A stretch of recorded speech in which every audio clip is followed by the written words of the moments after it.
Things are getting worse around here, aren't they? Too many things are changing here. Everybody just talks about how afraid they are of dying. Well, I don't think that's the worst thing that can happen to you here.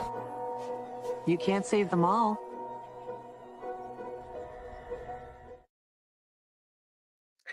Welcome back, everybody. I hope you missed me. I have missed you guys.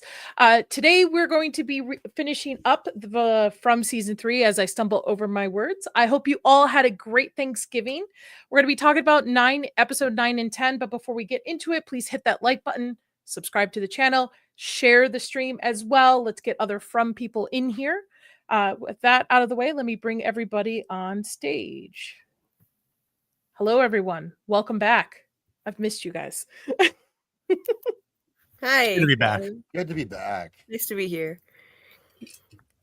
So we're going to be talking about, why do I have that? We're going to be talking about episode 9 and 10.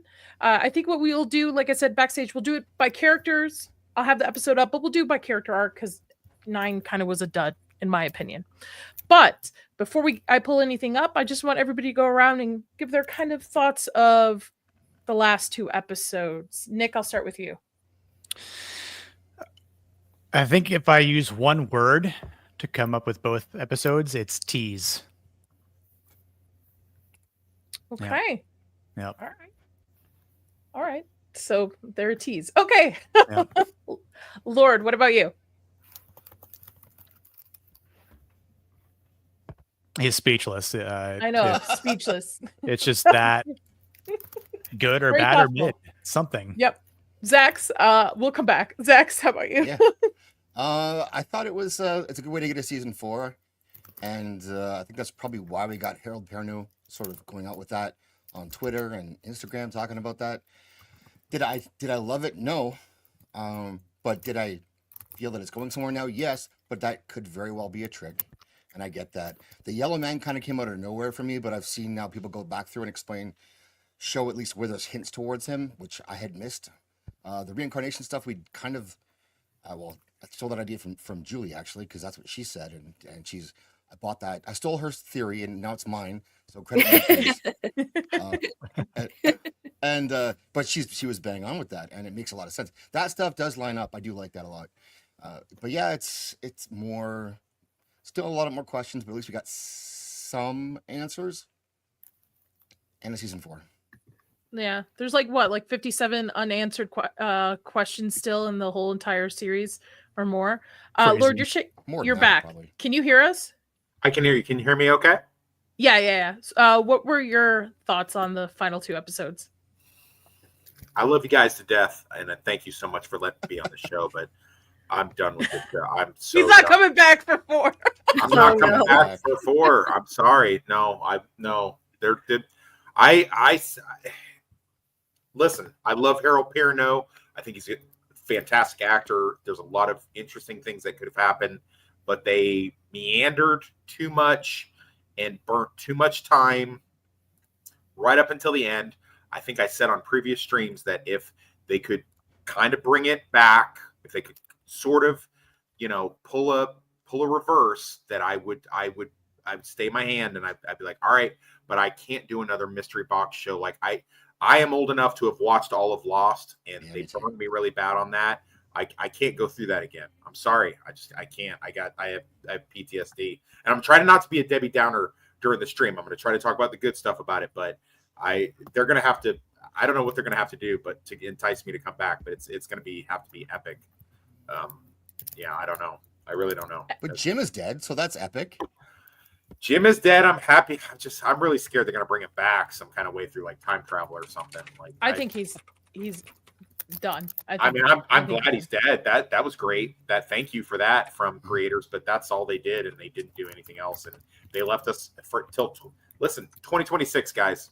2026. I don't think it's going to be 2026.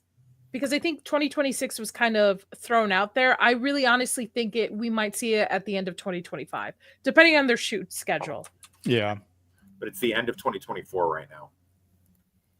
It's 1 year. Julie, I have not been able to catch up on your videos being away, but what were your final thoughts on the last 2 episodes? So I was very happy with it. I understand, like, it's not for everybody. Like, if you're strictly a horror fan, I can see why this show would be frustrating and not satisfying. Like, I completely understand that, because they really didn't lean into the horror. With these final 2 episodes, they leaned a lot more into the lore of it, the magical element, the mystery, like the where it all started. It was like it was more leaning into that. And I honestly, I think that they should, I don't know how they should market the show, really, because like the genre of it, I feel like it's off, and they don't even know how to label their own show. It's like they call it a horror sci-fi, but it doesn't fit neatly into either box. I don't know, but I personally really enjoyed both parts. Part 1 was more frustrating because not enough happened, and there was just one revelation at the end. They literally should have just called episode 9 Revelation, singular. But it was good. I mean, there was character building stuff that I liked, and the finale, I'm not gonna lie, I was happy that reincarnation was proven. I was really happy with it. I was happy that we got some concrete answers, and because I did not want to have to fight that fight for the next year and a half or however long it's going to take, and continue, arguing with people. Yes, I think it's reincarnation. Yes, I think Tabitha's Miranda, not Eloise. And so they did enough for me to be satisfied that they gave us some answers, and some big ones. The origin of the town, the origin of the monsters, what they are, why they are what they are. And yes, there are many, many unanswered questions, but I think they're going to get to a lot of them. Will they answer literally everything in the end? Probably not, but I'm okay with that. Like, I made a list of all the questions that they did answer, and they're substantial ones. Of course, the list of unanswered ones is much longer. I'm going to cover those in future videos. I'm not going to lie, but I'm happy. I'm happy with where it's going right now. Personally, as a diehard fan of the show, I'm happy with it. So I'm intrigued, and I agree with you. I don't think they know how to label it. To me, it's almost Lovecraftian kind of going on. And also, I've never seen Lost, but as much as everybody talks about how disappointing they were in it, I kind of want to watch it. Just to go through the same pain. Season 1 is you all fantastic. have went. First couple of seasons are good. It's not until season 4 hits because that's when the writer's strike happened. So the story completely was like shattered at that point. And they tried to remedy the situation in season 5, and then the last one was 6, but 6 had a whole bunch of new issues that just did not. I hated the ending of that show. Okay. Well, let's get into Revelations 1, which not much to say about it. And to me personally, I think it's the weaker of the 2 episodes. Granted, the last one is the strongest, but it's the finale. A couple questions answered, but it's intriguing to me that they finally brought back his MS or is it Parkinson or MS? Parkinson's. It's Parkinson's. Parkinson's. Finally, mention it, because I thought they completely forgot about it this entire season. Well, I have a theory on that, but go ahead. Oh, go ahead. Do you remember me talking in a previous episode where the town heals, mortal ailments? I think I think the same thing was extended to Boyd for a certain amount of time, and then I think they took it back. I think they just like, you know what? Enjoy your Parkinson's. We're gonna just double down on the stuff that we're doing to you to break you, and so you can just have your Parkinson's back, and we'll let you have that because Parkinson's doesn't work like that. You don't just have it and then it just disappears for a couple of years and then it just comes like it's a degenerative thing, so I had an uncle that had it, so it doesn't work like that. So now it's either one or two things: either the writers just forgot about it for a little bit and decided to bring it back for which is possible, or it's my theory, which is like the town, while you're in there, it heals whatever is going on with you. That's why people who've sustained certain, like what would usually be life-ending wounds have, they've basically survived. I mean, people have been ripped apart and killed, of course, certainly they have, but other people who have just been maimed or wounded, they seem to be okay. Like later, like that kid should have never walked right again. after he got the rebar popped through him in the first episode. But he's totally fine now. He's okay. So like that. That's what I think. That's my theory anyway. I could see that because it's a way for them to break him. This whatever entity is here, and this season tends to be the season of breaking Boyd. Though I would have loved to have seen him actually capture one of these things. That's what I was hoping for in this last 2 episodes, but that did not happen. Same. Instead, he's watched the rebirth. Yeah, that plot thread's forgotten. They don't care about that. Let's go. No, they don't. But in this episode 2, we get a little bit more information about what's going on with Fatima. But let me pull this back. We're going to go to...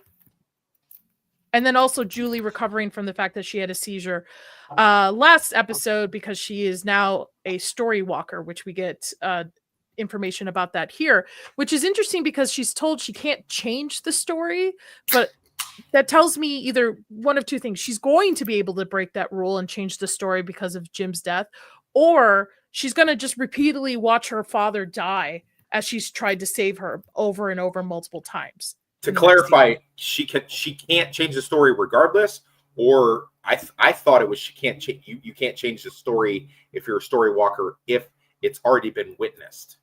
Like if you've already witnessed it, then it can't change. But if you get in there early enough, like on the first try, then you can change it. Or did I misunderstand that? Julie, you're our expert. Did that make sense what I said? Because it didn't make sense when I said it out loud. I don't think that you can change it at all. Like I think that Ethan was right in what he said, that what he's told you can't. You're coming in and out. Your connection. No matter when you get there, no matter when you show up. My shoot. Hold on. I have too many windows open. I'll close some windows. Hold on it's okay. Can you hear me any better? Yeah. Now we can. Yes. Yeah. All good. It's all good. No, I'm listening to what you're saying. I couldn't hear. You were breaking up a little bit. Well, when she comes back, I have a question in the chat. So do we think every time a monster dies, it has to be reborn through a human? Yes. That's what I think. Yeah. I Yep. think so. Yep. I think it's punishment for killing them. Yes. Yeah, I think so too. Agreed. Like there always needs to be like some sort of balance. Like there needs to be X amount of monsters, and then to even that, a child must die. I think that we got before we. I don't want to move on too fast, but who was the kid who knew Julie, or she's supposed to know, and he's too young or looks too young to have his own kids to sacrifice one of the monsters? Oh, in the first season, the one that said, "Hey, Julie." He's in the cave at the end of this episode. Well, I mean, if time periods, let's go back. Time periods when this probably happened, right? People were having children way younger and getting married younger when it wasn't, looked down upon. Trying to be careful with my words here. Back in, all that kind of stuff. So, I think he could be young enough, or he could be maybe an older sibling of a family. I don't know. Yeah, I'll get a screenshot of him for later. I'll do some work right now. Okay. I also think it's interesting with the monsters being reborn, because remember, is it this season or last season, Christy find out that they're part human, so maybe that's why they have to be born through a human being, because they'll still have some human qualities from Fatima in a sense. Yeah, they're part human. That's why Victor, he's part monster and he's part human. So, as I've been saying. I wonder what happens if there's not a zygote. Interesting. Yeah, what if there's no women at the time they kill one? What happens? Good question. It's gonna hurt some dude for sure. Yeah, force that out. It's gonna come out of his butt. Yeah. Yikes. So, hopefully, can you hear us now, Julie? She said she was closing. Yeah, how is this? I closed a bunch of tabs. Can hear you now. Okay. All right. Yeah, way better. All right, go back to your Story Walker explanation. Go ahead. Okay, yeah. So I think that Ethan was correct in what he said, and it's not possible to change the story no matter when you show up, whether it's no matter what the timing is. I don't think Julie will ever be able to bring Jim back. So for all the Jim haters, you don't have to worry. I don't think he's coming back. I think he's dead and gone, just like they said in the very first episode of the whole series, where she was playing with the finger puppets and Norman died. And she said, Ethan said, bring him back, Julie, bring him back. And she said, sorry, when you're dead, you're gone. Sometimes life is hard, kid. I think that was foreshadowing that she's not going to be able to bring Jim back. I don't think it's possible. So because it was always meant that Jim was supposed to die. We saw it happen. The difference between this and Julie throwing the rope to Boyd is that there was never any version of events where Boyd didn't get that rope. We saw him get out. We saw him go on to actually save Julie later from that dream state she was trapped in. And so all of this had to happen that way. She had to throw him the rope in order for him to be able to go on to save her, so that she can in turn go back and save him in an endless loop. That's the kind of thing that we can see, like closed loop bootstrap paradoxes, where everything happened that way because it was always meant to happen that way. And if you've seen Dark, then you'll know what you'll get what I'm saying there. It was always meant to happen that way. We saw Jim die. So to me, that means it was meant to happen that way, and she can't go back and change that story like Ethan was saying. That's my opinion. I will say, as a Jim hater, I did feel bad. I mean, in the storytelling too, the last episode, he's, coming to terms with his wife's craziness. He's trying to be a good dad. He had a good talk with Ethan and stuff. Yes. And then throat ripped. So, R.I.P. Jim. I'm sorry we were a hater, but you still didn't listen. Yeah. And yeah, exactly what that meme. I forgot who posted it, but it says it right there. He didn't listen, and that's how he died. He could have just ran away. Died doing what he loves best, not listening. So, R.I.P. Jim. I felt bad for him too. I did. He got a raw deal. I didn't. It's interesting to me that Boyd is confiding in his son a lot more lately. I wonder if they're setting him up to be a prominent character in season 4, because I feel like his son the last couple of seasons have just been a dud. Mm-hmm. So I wonder if he's supposed to, in a sense, because to be honest, even from season 1, I didn't see Tabitha taking the spotlight. I didn't see certain characters really, taking the spotlight and shining out. So it's interesting. I think this is a setup because they're getting closer. In the last 2 seasons, they were a little distant. He was still involved in the story, but it was mostly focused on Fatima. Yeah, his son is useless. You're right, Star. You're 100% right. So I wonder if this is just a setup for it. It'd be interesting to see. I do like this scene because the monster shows up in the window. Let me see if I can get it played up. Hold on one second. So that Amazon doesn't mess with us. But he finally tells his son that, hey, I have Parkinson's. Like, you're going to have to take on and worry about... Oh, there it is. Hold on. Yeah, I'm glad there was some communication between them about something serious going on with Boyd for once. Mm-hmm. I love this. Like, to do anything.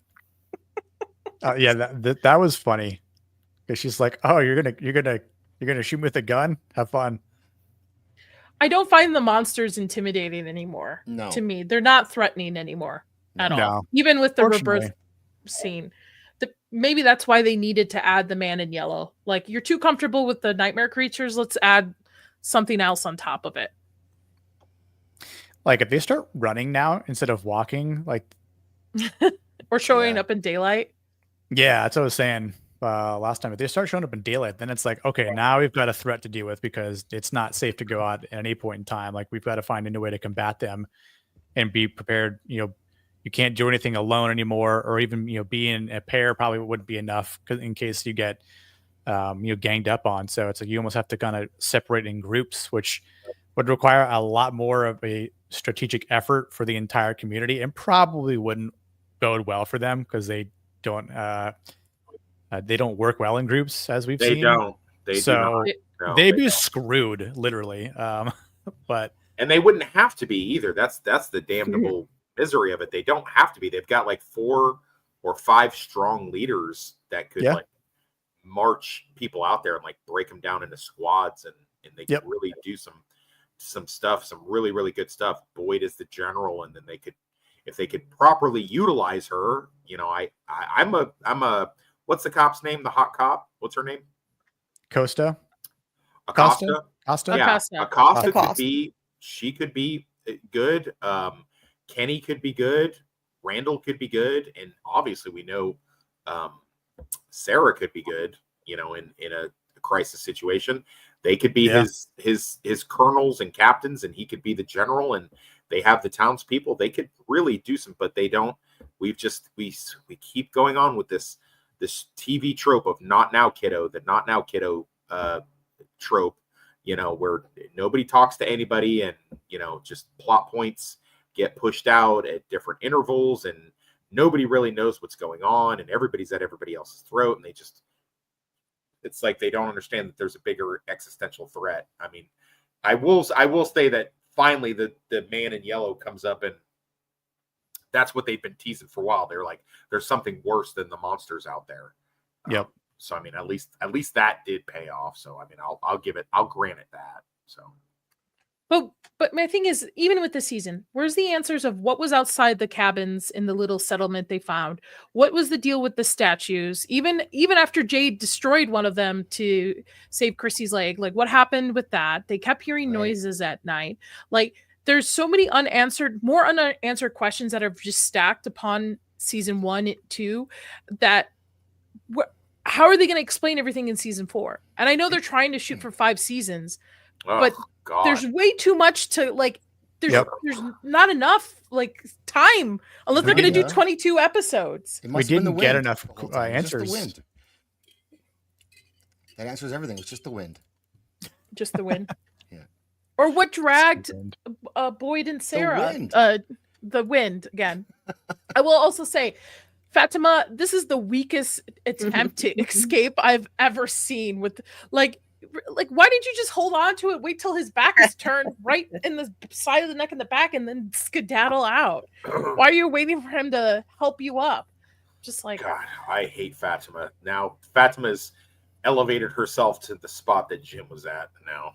So yeah, she took over. Yeah, she's so useless. God, she's useless. And even with Elgin too. Another useless one. They're all useless, man. Well, Elgin does serve a purpose. I will give him that. He does serve a purpose with the fact that he allowed himself to be, you know, manipulated by the town or the evil or whatever you want to call it. So, I mean, at least he serves that purpose right now. And I did like what happened, you know, in those couple episodes. That was intriguing. I mean, the episodes took my attention. I'm not going to say they're not good episodes. They are. They're both good episodes. It's just that they've introduced too many new questions and only resolved very, very few. That's my only problem. Beyond that, I mean, the acting is still good, and you know, all of the stuff is still really, really good. It's just they're not answering enough. I can't do this for another 4 or 5 years. It's wearing on my soul. Especially if it is 2026. Like I'm down if this is a late 2025 release. Like get everybody through the holidays. You just need, if it's only going to be 8 to 10 episodes, it's just a couple of weeks of filming, and then get it edited and released at the end. But to make everybody wait till 2026, you're pulling a Stranger Things thing. Yeah. Even Arcane, I didn't realize when Nick and I were on the stream, it's been 3 years between season 1 to season 2. Like, you're not going to keep people interested. That's why I was so shocked when you said 2025 is a possibility. Like, aren't you a horror queen? Aren't you a demon mistress of the night, Nadia? Like, what makes you think that they're going to give this to us? You know how many writer strikes or pandemics might possibly happen in between now and 2026? I mean, that's like there's just no way. I mean, I'm not worried about a pandemic because they already have protocols that they can continuously film, because filming figured that out I mean, later in the game during the pandemic, but they figured it out. My thing is, 2026, I think, was a number thrown out there to a lot of people when they That's were what I've announced heard. for season 4, but I really don't see this pushing that out. I hope not, but I don't see them pushing out to 2026. I love Victor in this scene too with the axe. That he's going to go chop down the tree, and everybody's like, whoa. He's like, what? I'm not going to hurt anybody. I'm just going to go chop down a tree. Yeah. Which leads to when he does get to the tree. And I love the fact that they use the seasons changing to explain why the boy in white looks a little older. Yeah. Too, That was as a smart, nod. Yeah, that was a good way to, because people, instead of like CGIing or recasting him to a lookalike as well. But I would be intrigued to know what would have happened if he had destroyed this tree. Like, is it just this is their only exit out? Didn't work out for Dale. No, No, it didn't. it would take forever with that axe with this guy, I think. Yeah, he'd be swinging for a week, if that. Yeah. Although it'd be good for him, good exercise, but I never expected he'd be able to take that tree down. Like, I didn't think it was just who was going to stop him from doing it and why. That's all I thought at the time. That suspense stuff is kind of gone. They're still adding new questions and stuff now, but I feel like him and this tree are kind of untouchable at this point. But I kind of thought Jim was too. So they did get me there. There's a Reddit thread that indicates that there's an axe mark in the fallen tree that Jim and Tabitha saw when they first arrived. Really? Interesting. Interesting. Yeah. Well, I think that the time Hadn't heard that Julie, one. Do you want me to Julie put can't that in the private chat, or what? Sure. Yeah, put it in the private chat.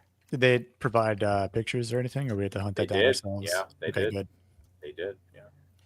I think that I- saying Julie can't change the like it. past.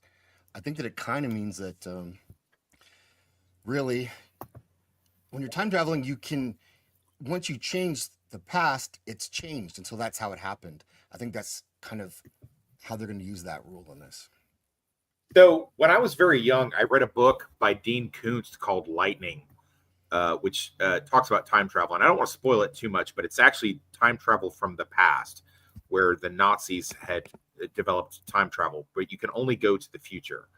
So the past can't be changed, but you can still change the future, but you can't jump behind the point in which you already jumped. And there's certain stuff, fate, things that are already set to happen, and you can't change them unless you put enough force and pressure. And the analogy that he used was like a river. Like you can't make a river change course unless you put enough force and pressure and like put a dam and change the course. So like it'll keep trying to reassert its original course until you've completely changed it. So, and I read that when I was like 14. It's really stuck with me through all of the time travel, timey-wimey, wimbly-wombly stuff that I've watched in the ensuing years. So I kind of think it might be that. Like they've got to do like a big event. I think the Jim being murdered thing was a big watershed moment event that had not happened up until that point. Because I think Would you say? Go ahead. Go ahead. No, Would you say the massacres then would be the big event? Yes. I think the massacres are big events. I think there's things that keep happening over and over and over again. I'm on board with the whole reincarnation thing. I think it makes sense. And I think that over and over again, the Jim and the Jade and Tabitha characters keep coming back over and over again through many different lifetimes, trying to do the same thing over, and they keep getting stopped by doing that, and they keep failing in what it is that they're doing. So for that, I do believe, but I do think there's enough push, enough momentum, enough force where they can change the events, and that's going to be the answer to them getting out of there. Gooch. What's up, Gooch? How are you, brother? Gucci. So I would say anything that's relevant for episode 9 is the fact that we just learned that Tabitha finally realizes that she's Miranda, right? That's the biggest takeaway from episode 9. I did like the little scare moment that Jade experiences Right. on the roof. That was actually Let me see like, if I was like, oh, Oh, a yeah, jump that was scare. fun. That's great to see for a horror show. Yeah. Horror show. I also liked the what was it? There was another one, a funny moment in this episode, but I can't remember. And I just watched this. I'm sure it'll come to me when we're still talking about episode 10. What am I doing? I don't know. I have not streamed in a while for a couple of weeks now. Okay, this one, right? Yeah. Yeah. There it is. I'll give it a minute. I wonder if I can get volume. That'll be fine. Something new, because this, it's not doing it for me anymore. Like he asks for it, which is great. He does. I like how Jade kind of speaks for us all a lot in these two episodes. He's, like, you could have told us this. Why are you speaking in language we don't understand? Just tell us and we can figure stuff out.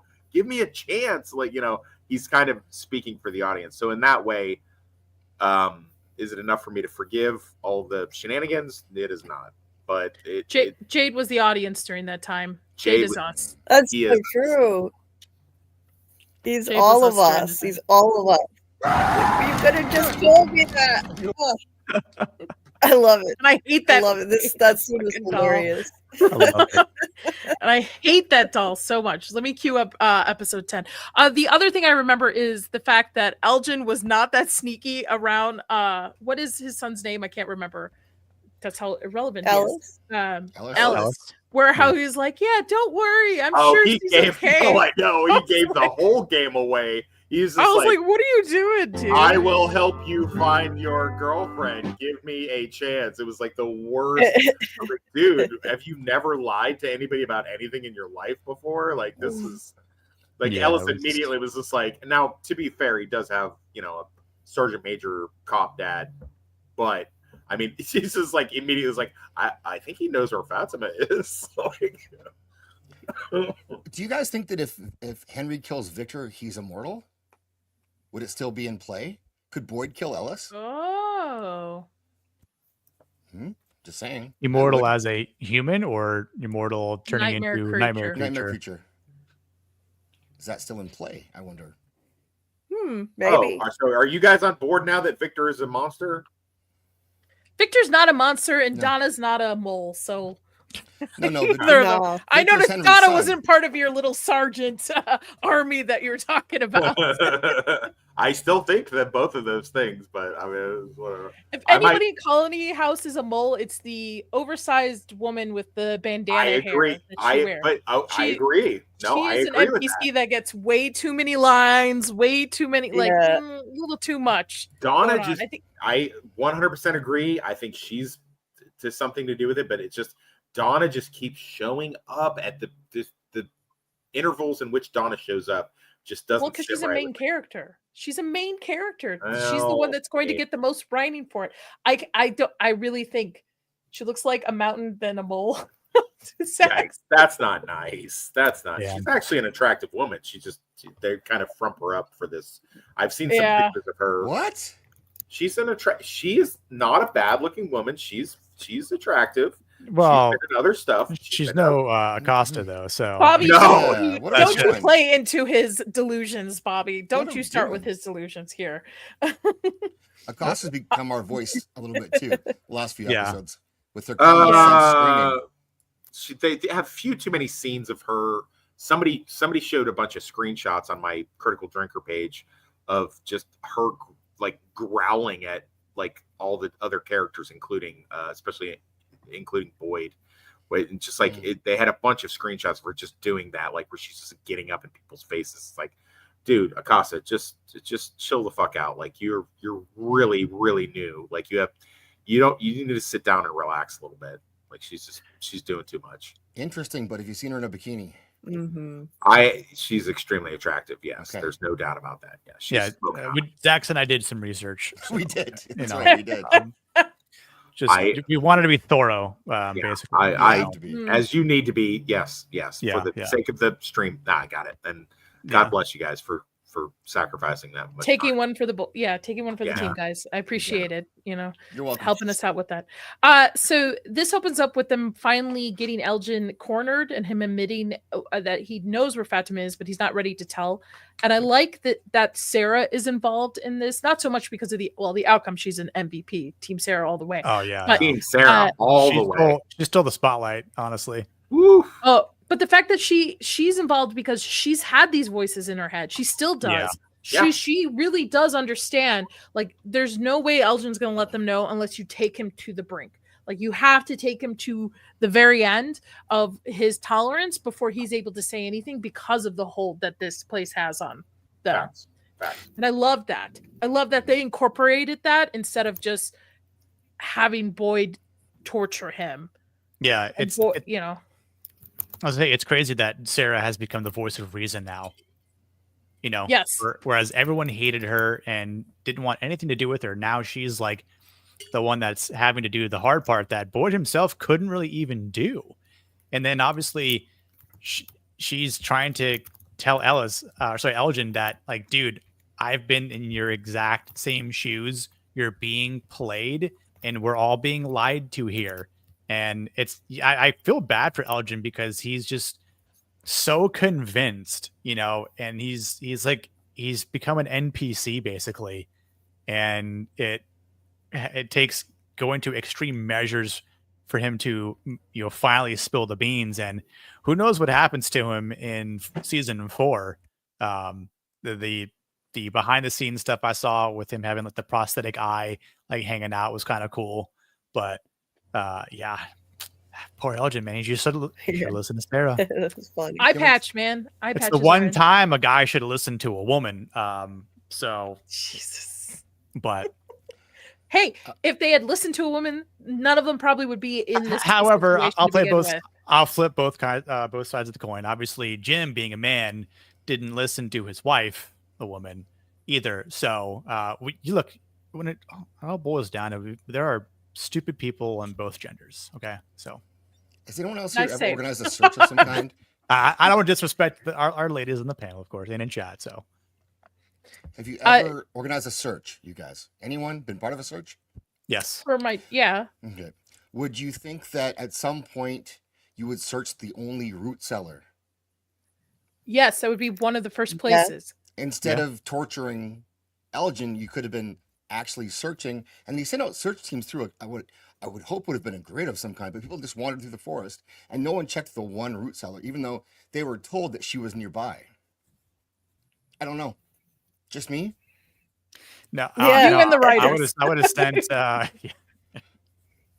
I would have sent a couple people out to the cellar just in case, I just one person be like, Zax, only you go to the cellar. I'd be like, nah, like let's a few of us go out there just in case and see what happens, because God forbid something were to happen. Maybe it was a trap and then you get locked in the cellar. Then we're like, hey, where's Zax? We haven't seen him since I told him to go to the cellar by himself. That's like now I'm the one that is, being held accountable for Zax's disappearance.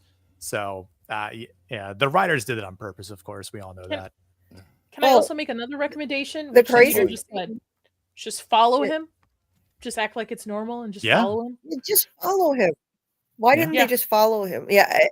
And also, no one actually did think to just go to the root cellar. The only reason Tabitha and Julie showed up there is because an Nkui kid beckoned to them and led them there. Then once they got there, they completely forgot all about Fatima.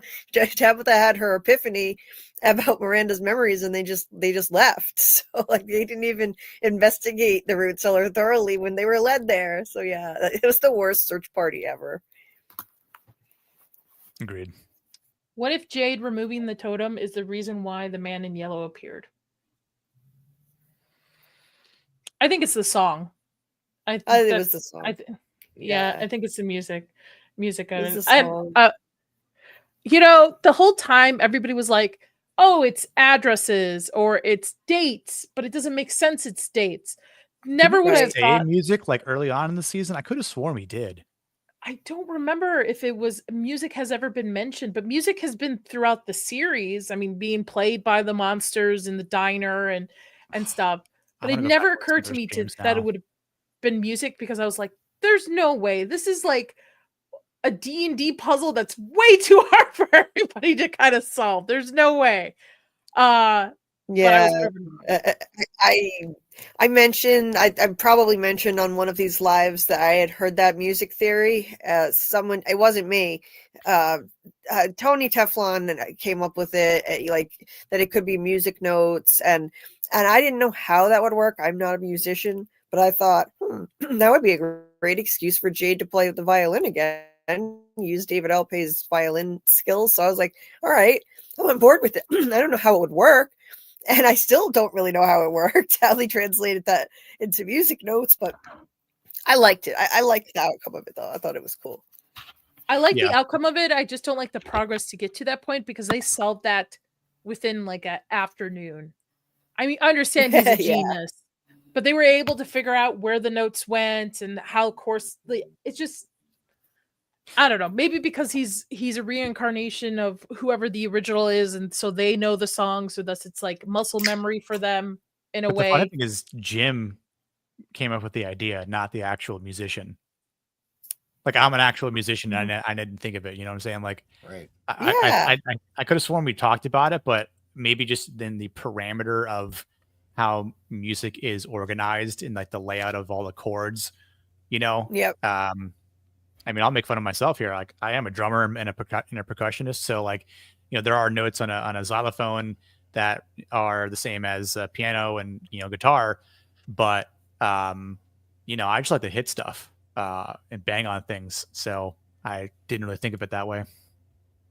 Well, if you guys ever saw Masters of the Universe from 1987, they used the thing Yes. makes music. The cosmic key utilizes music in order to find coordinates to go to other star systems and dimensions and yada yada yada, time zones and stuff. That is true. So then a question for the panel. So did the music then unleash or has the man in yellow been around all this time No, and he just hasn't made an appearance? Yeah, I think he's been around the whole time, and then Jade was playing something that may or may not have benefited them or opened something up that it wasn't, I don't know what it was that he was accomplishing with the music that he was doing. And I think the man in yellow got nervous. I think he is the inception of most of the events that have transpired through the town. He may or may not have been the person that promised the townspeople immortality, if you guys haven't already covered that, which you probably already have, or at least thought of. And he saw Jim, Jade figuring that out and decided to make his presence known and jump in there then. Just like he made his presence known when they had the radio thing going on. Then he that whole yeah. I guess I just thought of it, but I guess Jim's not going to get any phone calls from his dead son anymore. No. I saw a theory that that's going to lead to Ethan getting them, and Ethan is going to use it as a way to cope with the death of his father. So it's a way for them to... They talk together about it. Yeah, so like whatever entity is calling, which I think is an evil entity obviously on there, especially in the last episode where it was laughing at them while they were exiting the RV. I could see Ethan I could see it because it's a trope being written where dad's dead, can't handle it, especially because if you look throughout the seasons, Ethan and Jim were the closest with the four of them. So for his dad to die, I could see him picking up the phone and talking to Thomas and then being manipulated by them because of his grief. That's just my theory. Oh, yeah. I can totally it's definitely see that. I plausible. think it will happen. Yep. Yeah.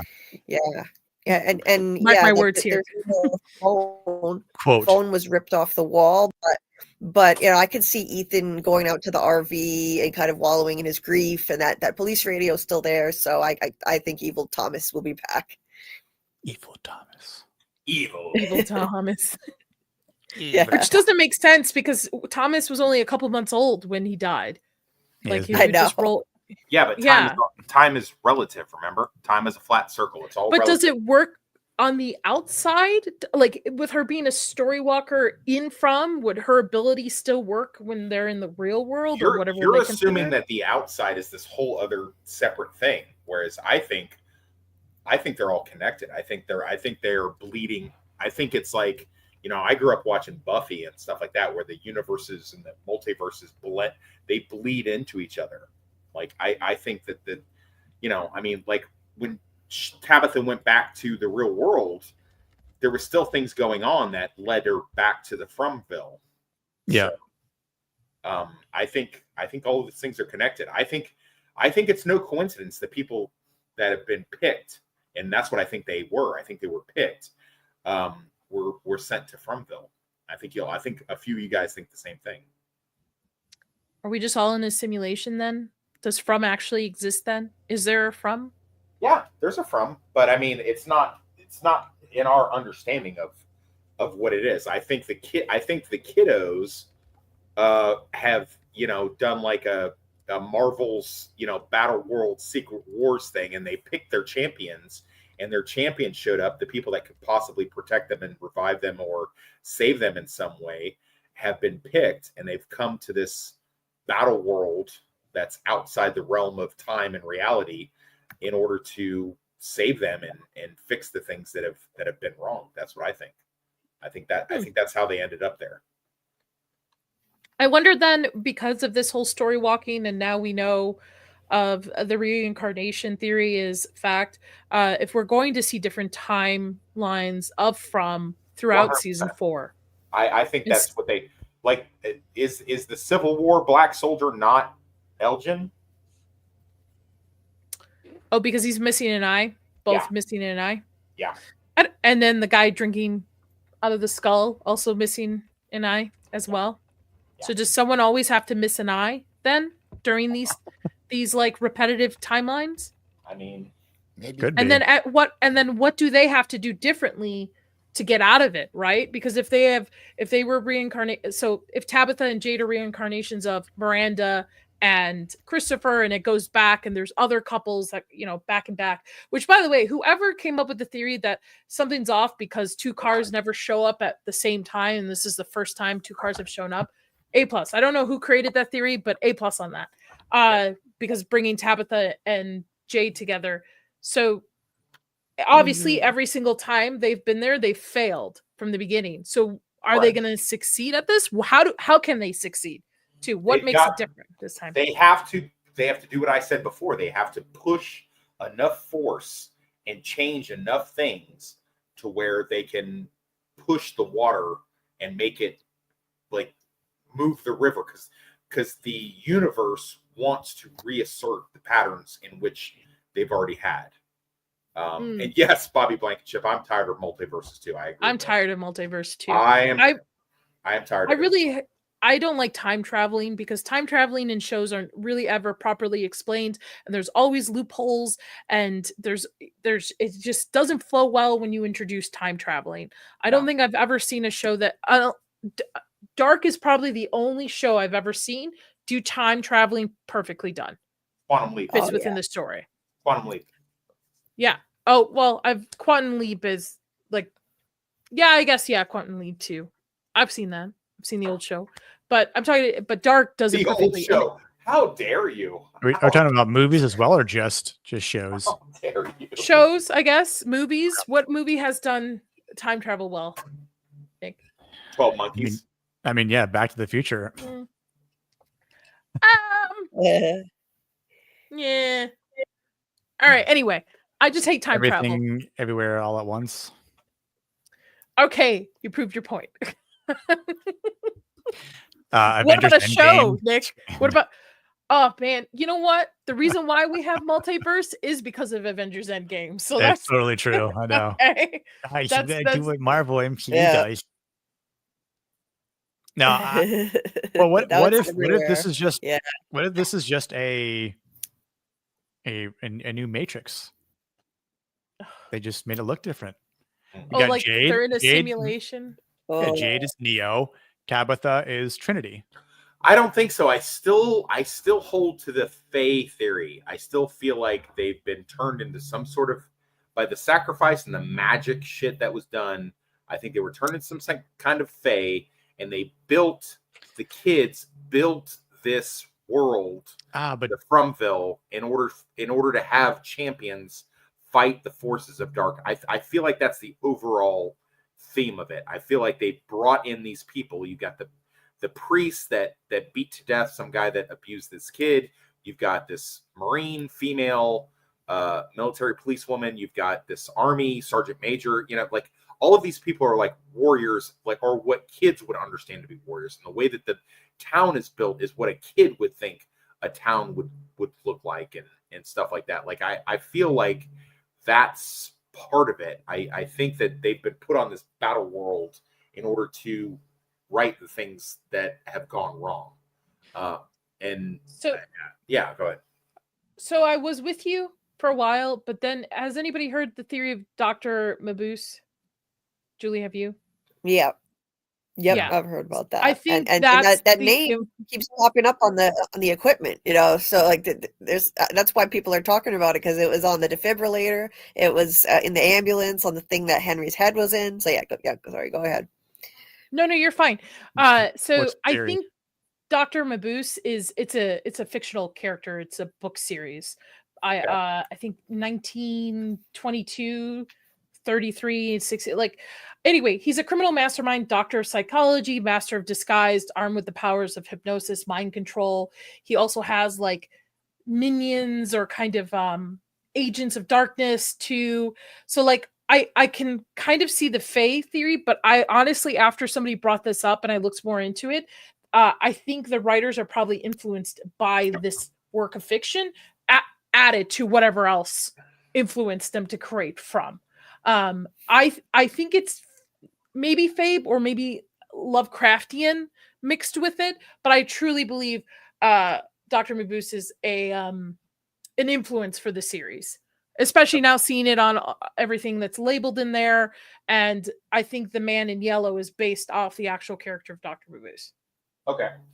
Whoever series was that, I don't remember. I apologize. I've seen a ton of videos about it when I was traveling, but I think at least it's an influence for the story. I don't think they're necessarily following the storyline of that character in his books, but I think he's at least like what the Man in Yellow might be. Yeah. Yeah, I got it up now. I'm looking at it. I agree. Yeah. And I think that it fits more than a lot of people are talking about the King in Yellow, which, was a play and also used in Lovecraft work. I think the King in Yellow, it could have relevance.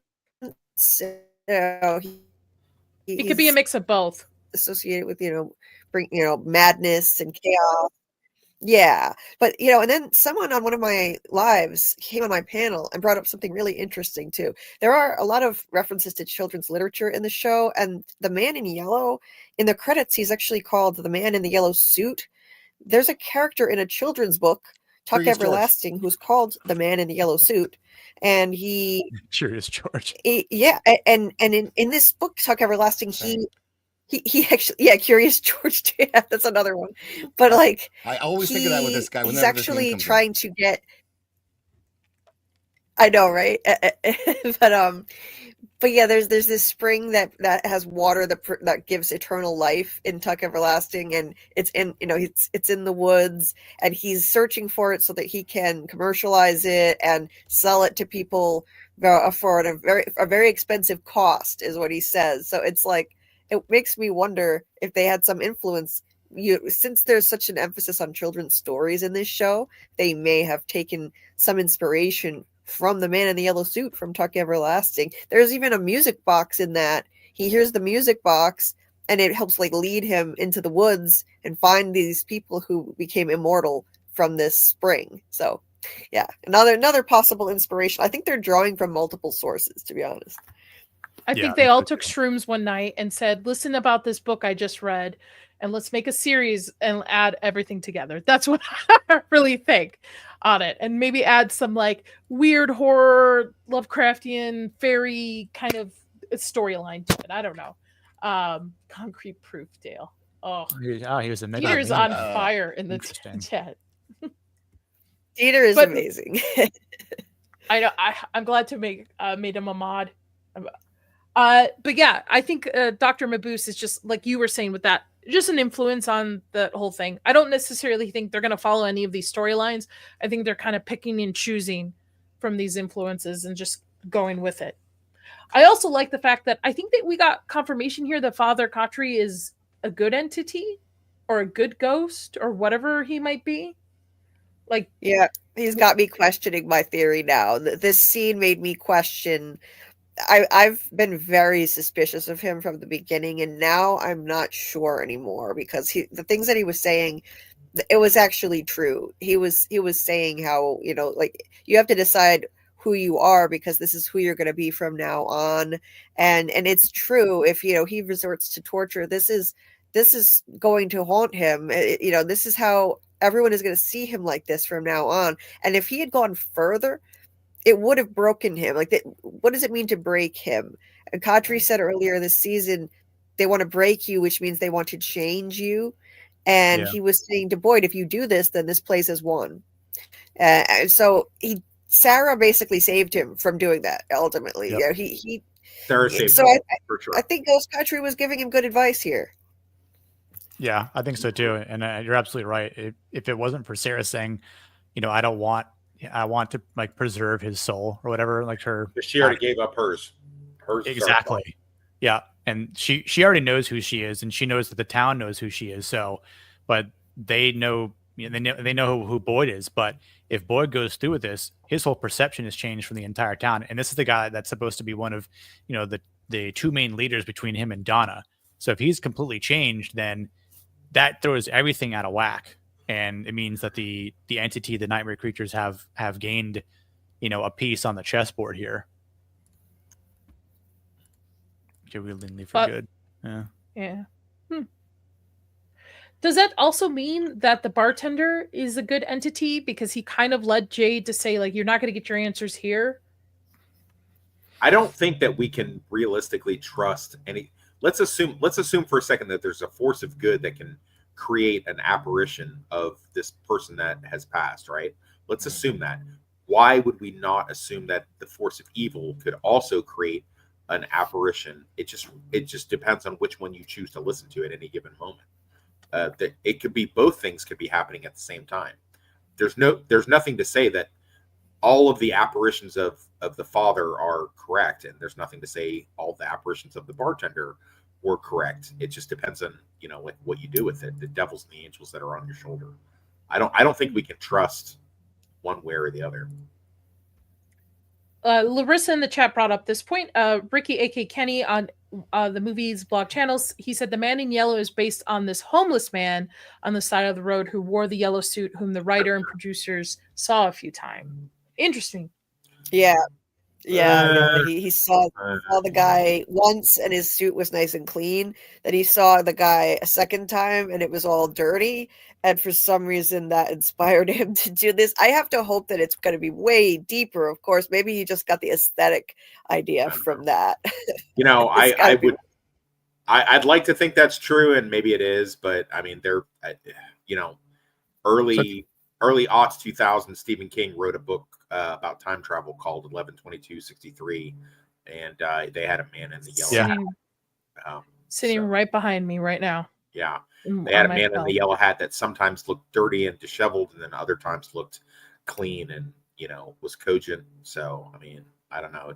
It'd be hard for me to believe that that wasn't in some way how they figured that out. But you know, whatever, that's fine. Then I think my theory of it being based off Dr. Mabuse kind of makes sense because there's no mention of him in a yellow suit. Okay. Mm-hmm. And Mabuse is on everything, in the ambulance and other locations. So, like, there's got to be a reason why they decided to do that. I would hope. I hope they're that smart. I mean, yeah, from what I was able to quickly read, I mean, he's renowned for his mastery of disguise, telepathic hypnosis, and the ability to transfer his consciousness into others, often through demonic possession. He operates through a network of agents, rarely committing crimes directly, and is depicted as a shadowy figure orchestrating elaborate schemes from behind the scenes, which has been happening this entire time until the finale here. So I think it is a pretty good theory to go off of. Quite handsome too. Dr. Mabuse, good looking guy. True, everyone but Acosta. I think Acosta is going to be hard next season. She doesn't play along. I hope they just KO. Like I just don't like. I don't like the sacrificial lamb. Do it.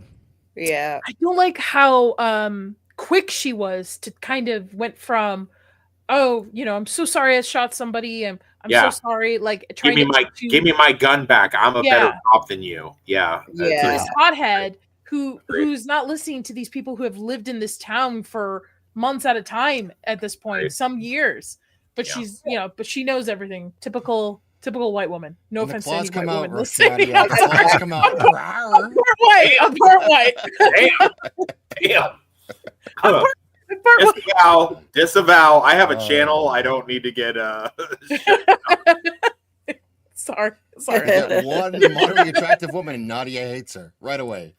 Whoa! I just don't like how she's written with the like it doesn't make sense. There was no reason why she needed to be in Boyd's face like that. There's no reason for her hostility. That's what it is. It's hostility towards these people when all they're trying to do is just help her kind of understand the place, get understand what's going on here. No, but instead she's just hot-headed. Mansplaining? You mean mansplaining? Mansplaining. She really she gives the kind of energy you see out the cops on TikTok that want your ID when they get pressed by auditors. Like she's definitely giving that energy, like 100% for sure. Yeah, and then this scene with Jade basically being the audience. Like, come on, yeah, give us a little bit more, guys. Like, just let it go. Until you're ready to say something other than Ankui, we're just gonna sit here and wait. Yeah, that was great. Yeah, he was all of us. No, it was good. It's good. But it still doesn't explain how you get remember from Ankui. I know.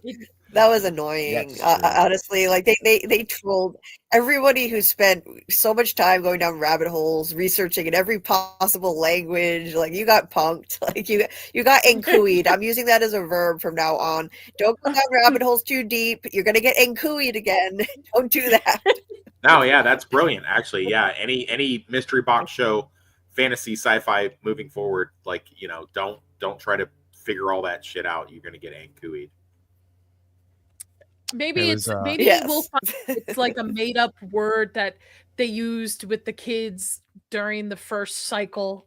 Like they're like, well, I'll tell you, and for anyone in the audience listening that is from that group, so I joined the From Facebook group and posted our link in there. I don't know if we got approved or not, but there's people in there just like posting memes and doing things of that nature, and they're saying things to the effect of they're saying, oh, Boyd has an eye, then this guy has an eye, ergo they're the same person.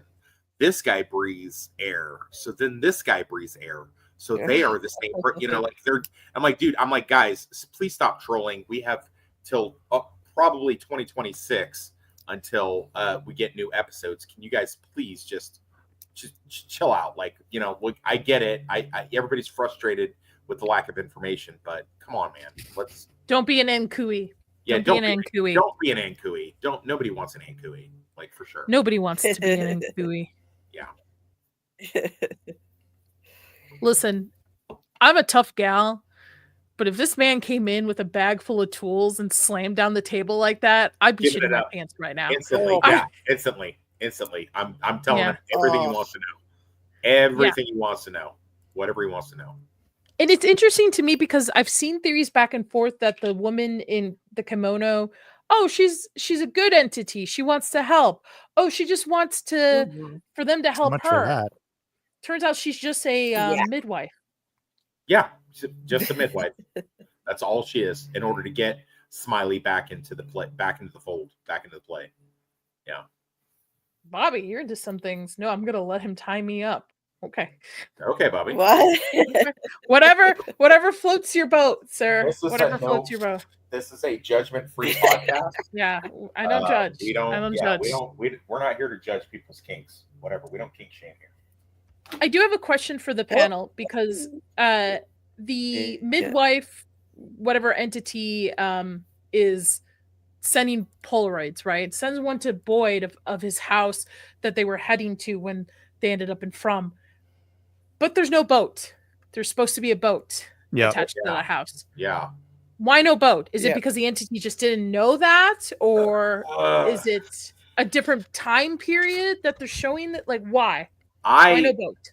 Yeah, I have heard that it's because the wife was ejected from Fromville in non-supernatural means, so she's out on the boat.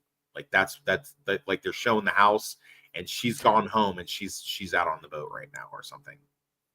So I've also heard it said that the boat wasn't in play when like Boyd didn't know of the boat by time because remember they gave him the key to the boat like minutes before they encountered the tree in the thing. So if Boyd doesn't know it, then it doesn't exist to the town, because they can only utilize the thoughts and the energy or whatever you want to call it, the katra, from the people that are in the towns. So if Boyd wasn't aware, because the boat was a surprise to Boyd, he wasn't aware of it. So does that make sense? That's exactly what I think it is. Okay. I think that the big bad, it reads people's minds, and Boyd never saw the boat. They were on their way to their home, and he never saw it. So I think that it pulled the memory of his house out of his head to make that picture, and that's why the boat was missing. And I think that's why he was suspicious of it too. Like this doesn't look legit. There's no boat. I think that's why he said that. Because he knows that there's a boat now, but at the time when his memories were parsed, or whatever you want to call the magic that they did to like pull that out of him, there was no boat, because he had no conception of it, because the wife and the son they were surprising him with it, and then it was like, I don't know what, a minute later that they ran into the tree or something like that. Like, okay. Question though. Season 2, when Boyd is down the well, he sees a vision of his son talking about going on the boat. How does that play into this? Wishful thinking. That was like, I think that was a mind F to Boyd at the time. I think it was trying to make him think that he was in a coma and Ellis was talking to him, because if he wasn't, if he was just, living his life and he had never reached the tree, this is what he would be doing right now. They had just bought him the boat. So I think that was just trying to screw with him. And then he did think maybe he's in a coma once he left that state. He's like thinking, like, maybe none of this is real. I think that's what that was about. But I think the theory is very interesting, that maybe his boat is somehow out there and it's a way out of Fromville. I just don't know how that would work. How would his boat read that have theory gotten too. here? But I mean, it could be. It could be that it manifested here, because I do believe things can manifest here. It's definitely a Chekhov's gun theory. They introduced it in the first act, the thing with the boat. They've shown that him having the key, and then I feel like, but then again, they've let so many plot threads go by at this point. I mean, I can't utilize movie knowledge and book knowledge and ascribe it to the show at this point. I mean, I don't feel comfortable doing it.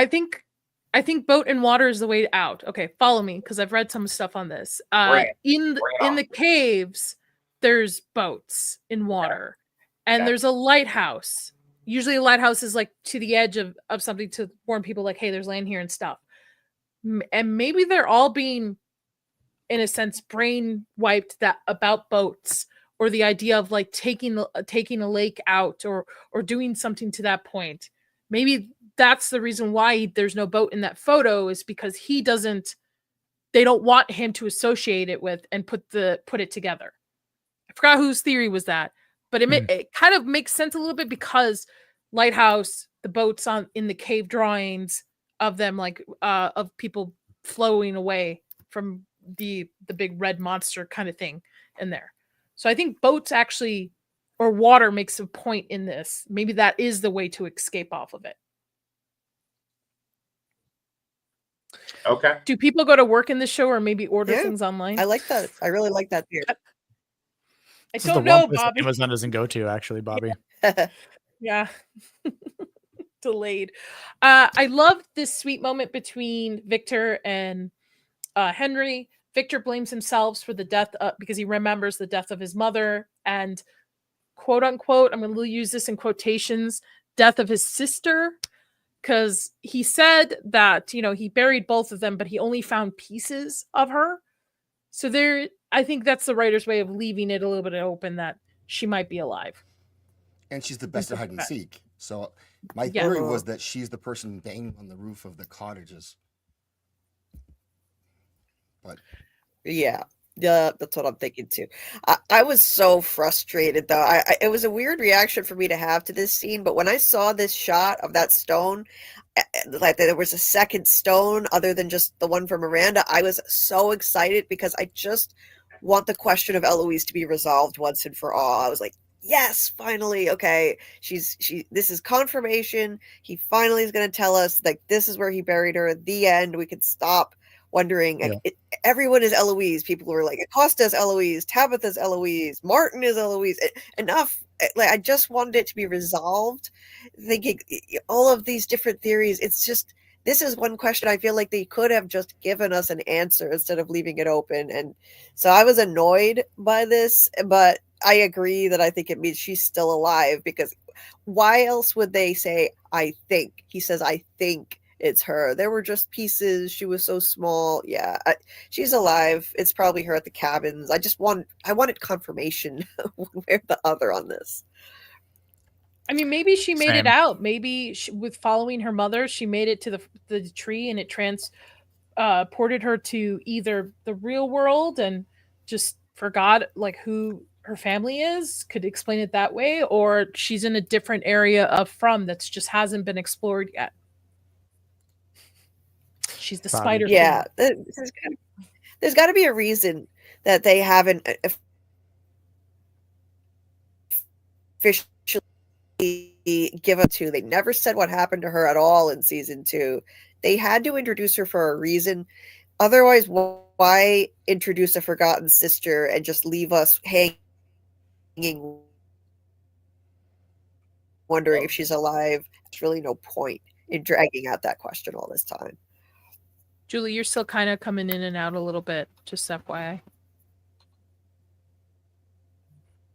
Oh, sorry. I don't know what's wrong with this. Can you hear us okay? Can you hear us okay? Oh, maybe she can't. I think it's a delay. Fix it. I would think that Eloise would know how to go home or where to go home because much like Tabitha knew where to go to, Victor's dad's, right? And she had no idea who he was unless she's, Has Christopher ever been confirmed dead? He would have to for Jade to exist, right? If Jade is the reincarnation of Christopher? Yeah. Right. Yeah. No? I mean, you can't be reincarnated unless they Guy's reincarnated gotta somebody be dead. I mean, yeah, someone's got to die. So I mean, there's that. Interesting. Plus, I thought this was he a very was old when Vic was young, so he's gonna have to. That's he would have died either way by now. Yeah. Yeah. So he could have helped her escape out. Yeah. I kind of feel like there's like multiple things of whatever reincarnated versions of Jade and Tabitha are, is there's multiple things of them, trying different scenarios, trying different things to change the story, to do something different, to save the kids, save the town, something like that. I feel like there's like multiple events of them. We may even see some sort of a more extended flashback of them, in younger versions of themselves, trying multiple times to kind of fix the timeline and alter these things. And to this point, they failed. And they failed because, look how long it has taken them to remember who it is. That now, if they were to come back and be reincarnated with all of the knowledge in which they had in the previous life, well, they might, it'd be like, any other kind of Groundhog Day type scenario. You could make adjustments, you could fix, you could alter your course, you could change the game. But if you come back and you don't know anything different than what you knew before, except with maybe a vague understanding of the fact that you've been there before, but you don't know how to fix the things, then, really the odds are kind of stacked against you. Yeah. I thought this was a very touching scene, but these two actors are phenomenal. I thought they were really fantastic. Facts. Yeah, facts. They definitely bring some good emotional chemistry to the show. Plus, they kind of look alike. They kind of look like their father and son. They do, actually. Mhm. It's kind of ironic. I'm glad they didn't kill off Henry like I thought they were going to. Yeah, I thought they were was like, gonna as well. Yeah, I really thought they were gonna. Just Victor's gonna be even in a worse state of mind here. Like now, he's really not gonna be able to answer anything. Like, he's not gonna be of any use whatsoever. So I'm glad they didn't do that. Better choice of killing Jim off, for sure. Yeah. And then we're back to Elgin's torture scene where I could tell Boyd doesn't want to do this. I think Boyd would have committed if there was an interruption and Sarah actually had taken it because of just by him smashing the finger. Oh, that gotta hurt too. It's gotta hurt. 100%, Oh my God. I think I winced at that more than the eye, I think. I was so hi fast. Rick, welcome. It was really moving. I really believed he was his dad comforting him. Yeah. Facts. Victor's, I think one of the most, next to Harold, I think the actor who does Victor is as talented, because to be able to constantly be in that same mindset that you're an 8-year-old, in a sense, frozen in time because of all the trauma and being raised here, and to be able to translate that as like a 50-year-old man, 60-year-old man, like that's talent, and to keep it up too. Like there's no slip in it too. We've said throughout this season that Boyd's had some weird character changes here and there, that it just doesn't make sense for the character we've known for the last 2 seasons. But Victor has been constant since the first season, throughout it. His reactions to everything, it makes sense.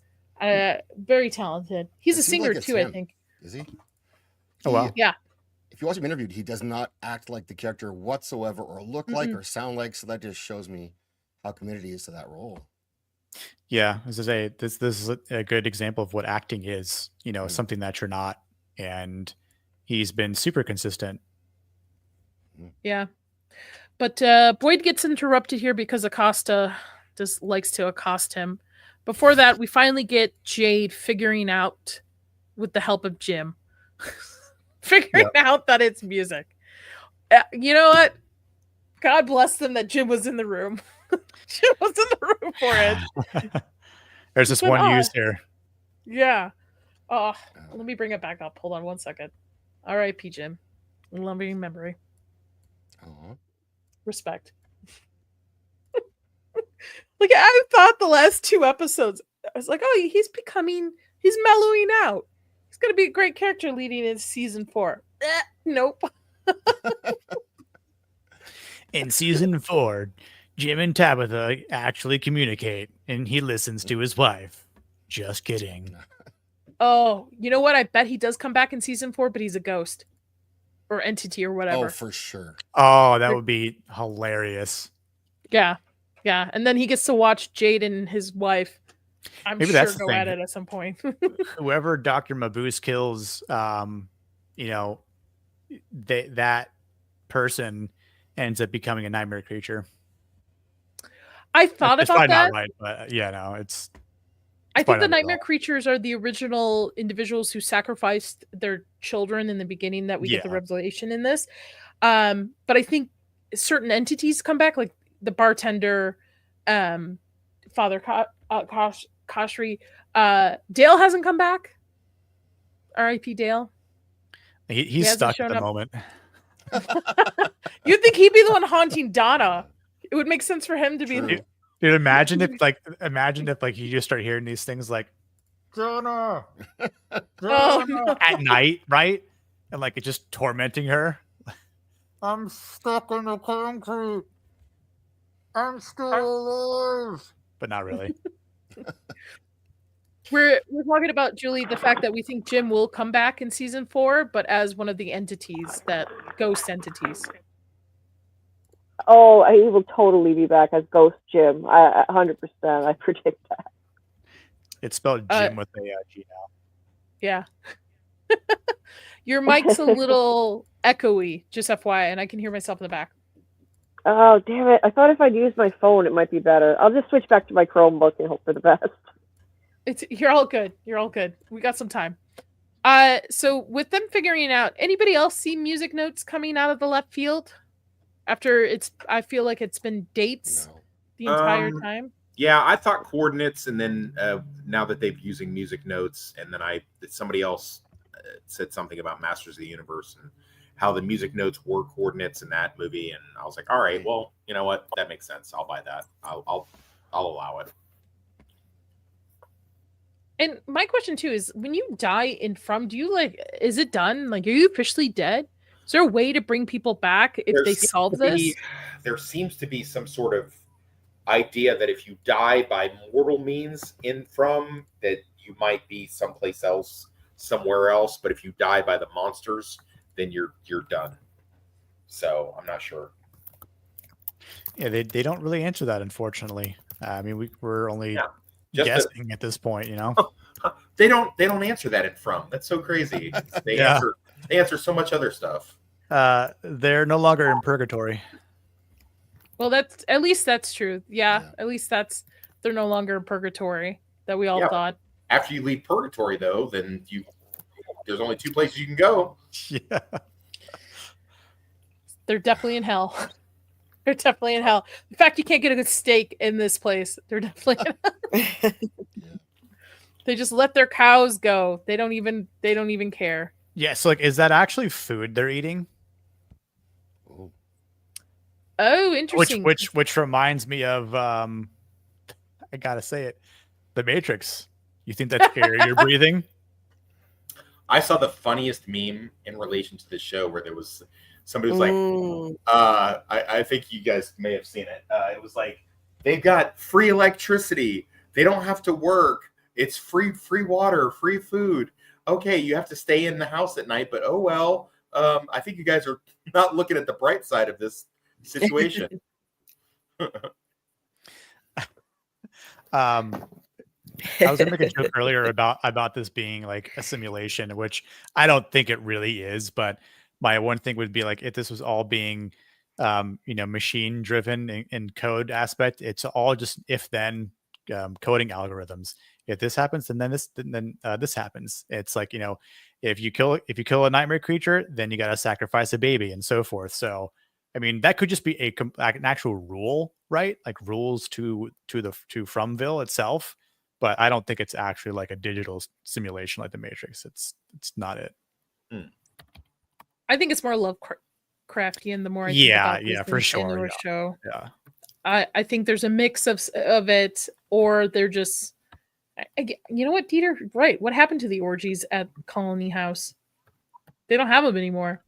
I think that was too many people have been dying, right? Yeah. Well, a couple things. Like one, I think that was put in the opener to kind of shock us, to kind of be like, okay, so this is what happens in the Colony House vis-a-vis, if you live in town, yada yada yada. And then later, I mean, obviously the one simp for the Fromville monster lets her in, and they massacre. You're not going to really want to be caught with your pants down and getting it on with somebody in the Colony House if that's potentially something that can happen so easily. So I think I mean, maybe if they go back to what it was before at the beginning of the show, where it was like, what was it, like 49 days since the last incident, or 89 days or something like that, like then maybe you guys are thinking about fucking inside the Colony House. But aside from that, like if at any given moment there's monsters running around in there, you're probably not going to be like, I'm not super comfortable with this. Yeah, Jasmine was awesome. I know, man. Looking back at it, look how far we've come. I miss diners. I do too. From Chicago. Well, Sarah is the MVP, I think, of the season. Facts. So I am still Team Sarah. I think I don't give two shits of what everybody thinks about her in the colony house or the town. They No. want to think she's a monster. Yeah, they're Go all- right ahead. Yeah, None of them had the NPCs balls anyway. to do what she just did. None of them would have had the balls. She pulled a total Jack Bauer and fixed stuff and got the information out of.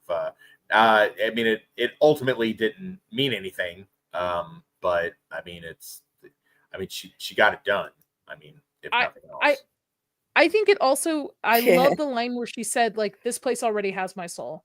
Like, there's, I'm not gonna let you take. I'm not gonna let it take Boyd's. That was great. So, to me, I think Sarah has Great line. her redeeming arc with audiences too. I think as well. I know a lot of people were on the Sarah hate train. I've never been on the Sarah hate train. Never. Some of those people gotta go. Some of those people gotta never. go. Yeah, never. That's true. Mm-hmm. She didn't mean to do what she did to her brother, and she was tricked into doing what she did to Jade's traveling companion, or whatever you want to call him, and Kenny's dad. Okay, yeah, good point. It was his time. So I mean, Kenny's dad. Let's be honest, Kenny's dad was pretty much a hindrance, no matter what. Kenny gave zero fucks about his dad until he was dead. Then it's, I'm a victim. My dad's dead, and he whatever. He left him. He doesn't even want him at home anymore. He's like, no, you're gonna go stay in this place away from us. I don't want to see you at all. And then, someone else left the door open. You know what would have fixed that is if you kept him in your house. What a son. Also, Zax, I thought of you when I was watching this when Kenny stopped in the doorway to stop Boyd, and then he shrunk like a coward. He did. He did not man up. We all were like, "Oh, Kenny's finally maybe thrown some balls on him," and he just like completely just shrunk away. Yeah. You've gone too far, Boyd. Whatever. Go ahead. Yeah, go ahead. Boyd needs a good number 2. If I was in Fromville, there would be no one would be questioning Boyd if I was in Fromville. Like, it would be like, what did you just say? Boyd is running shit here, guys. Like, you got a problem with it? That's what I thought Acosta could be if she hadn't been so like wishy-washy. Yeah, maybe on her period kind of situation going on with her like hostility and stuff. I'm like, I understand Boyd was upset with you because you shot somebody. Come back the next day and be like, listen, man, I know tempers were high. Let's talk this out. Let's hash this out. I'm a cop. I've got training. But no. Right. Yeah. Her feelings were hurt. Well, he kind of did, though. Yeah. Like, she went to him and said, here's an idea. I want to help. And he's like, get the fuck out of here. Yeah. Right after somebody was shot, though, like she shot and tensions were high and stuff. Like, give it a day. Give it a day. Had a lot. That loss was a game. Yeah.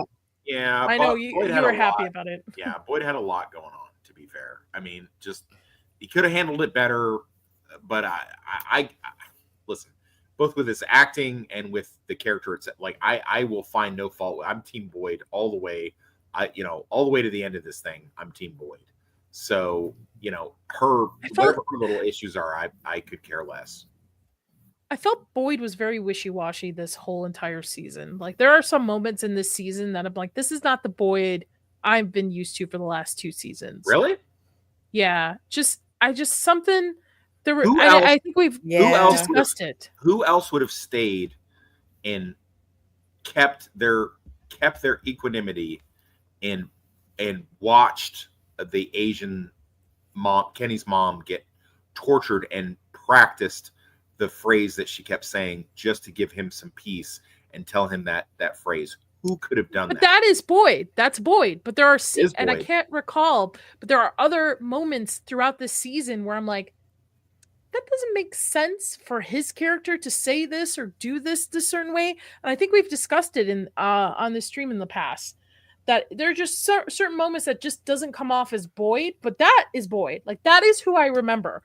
Episode 1 with that leading to, that is the Boyd I'm used to for the first 2 seasons. And maybe this place broke him this entire I think the place is certainly taking a toll on him, but I don't believe that it's broken him. And the scenes, I could point to multiple scenes, not the least of which Dale going into the pool thing and him just ready to rack around into his Glock and put Dale out of his misery until he realizes that it's too late and it doesn't matter anyway. And then just, going at the town like, okay, who's next? And then going at his son. You want to line somebody else up to go get sacrificed? Okay, who's next? Go pick him. Go pick him. Let's go. You know, he's made some mistakes, but I don't want a Mary Sue character that makes all the right choices. I don't think he's a Mary Sue, but I mean, we brought it up just briefly about his reaction to Acosta. Like that was completely. That's not Boyd. He mishandled that.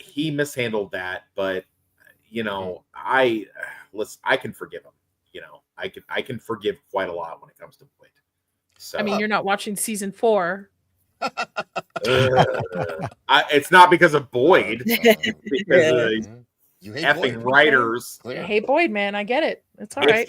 If you're right and I'm wrong, Nadia, which is I really hope that is true. If it does peek its head around 2025 before 2026, I will do my level best to jump back on board.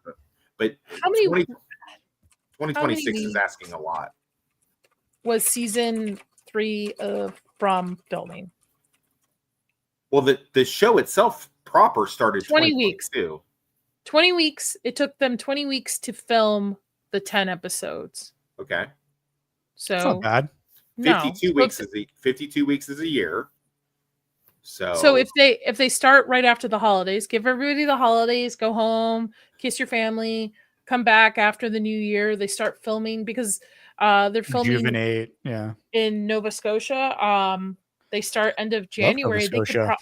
They could probably get this done late spring, early fall. Editing probably would only take a couple of weeks, if that, depending on how many editors. They could have this released late 2025, at most maybe early 2026, but in the later half of next year. I don't see us waiting. I hope not. I don't see us waiting till like October of 2026. I would hope not. But I can. Go ahead, Nick. Yeah. I was going to say, I would hope it would be like October 2025, to be honest. I think that would be nice. I don't know. Can you hear me now? Is yes? Is this any better? Yeah, we can hear you fine. Yeah, you're good. I'm looking up. Okay, I was just gonna say there was an interview. I think there was an interview. I don't remember if it was Avery who plays Sarah. I think it might have been Avery. She said that the showrunners do not want to film in winter. So that might be why that they said 2026. They might be waiting for spring. Filming in Nova Scotia, I guess they don't want to do this in winter again. So that makes sense. If it takes 20 weeks to film, and it takes about 10 to 12 weeks to edit. So let's go on the high end, 12 weeks. So 22 divided by 4 weeks is in the month. Takes about 6 months.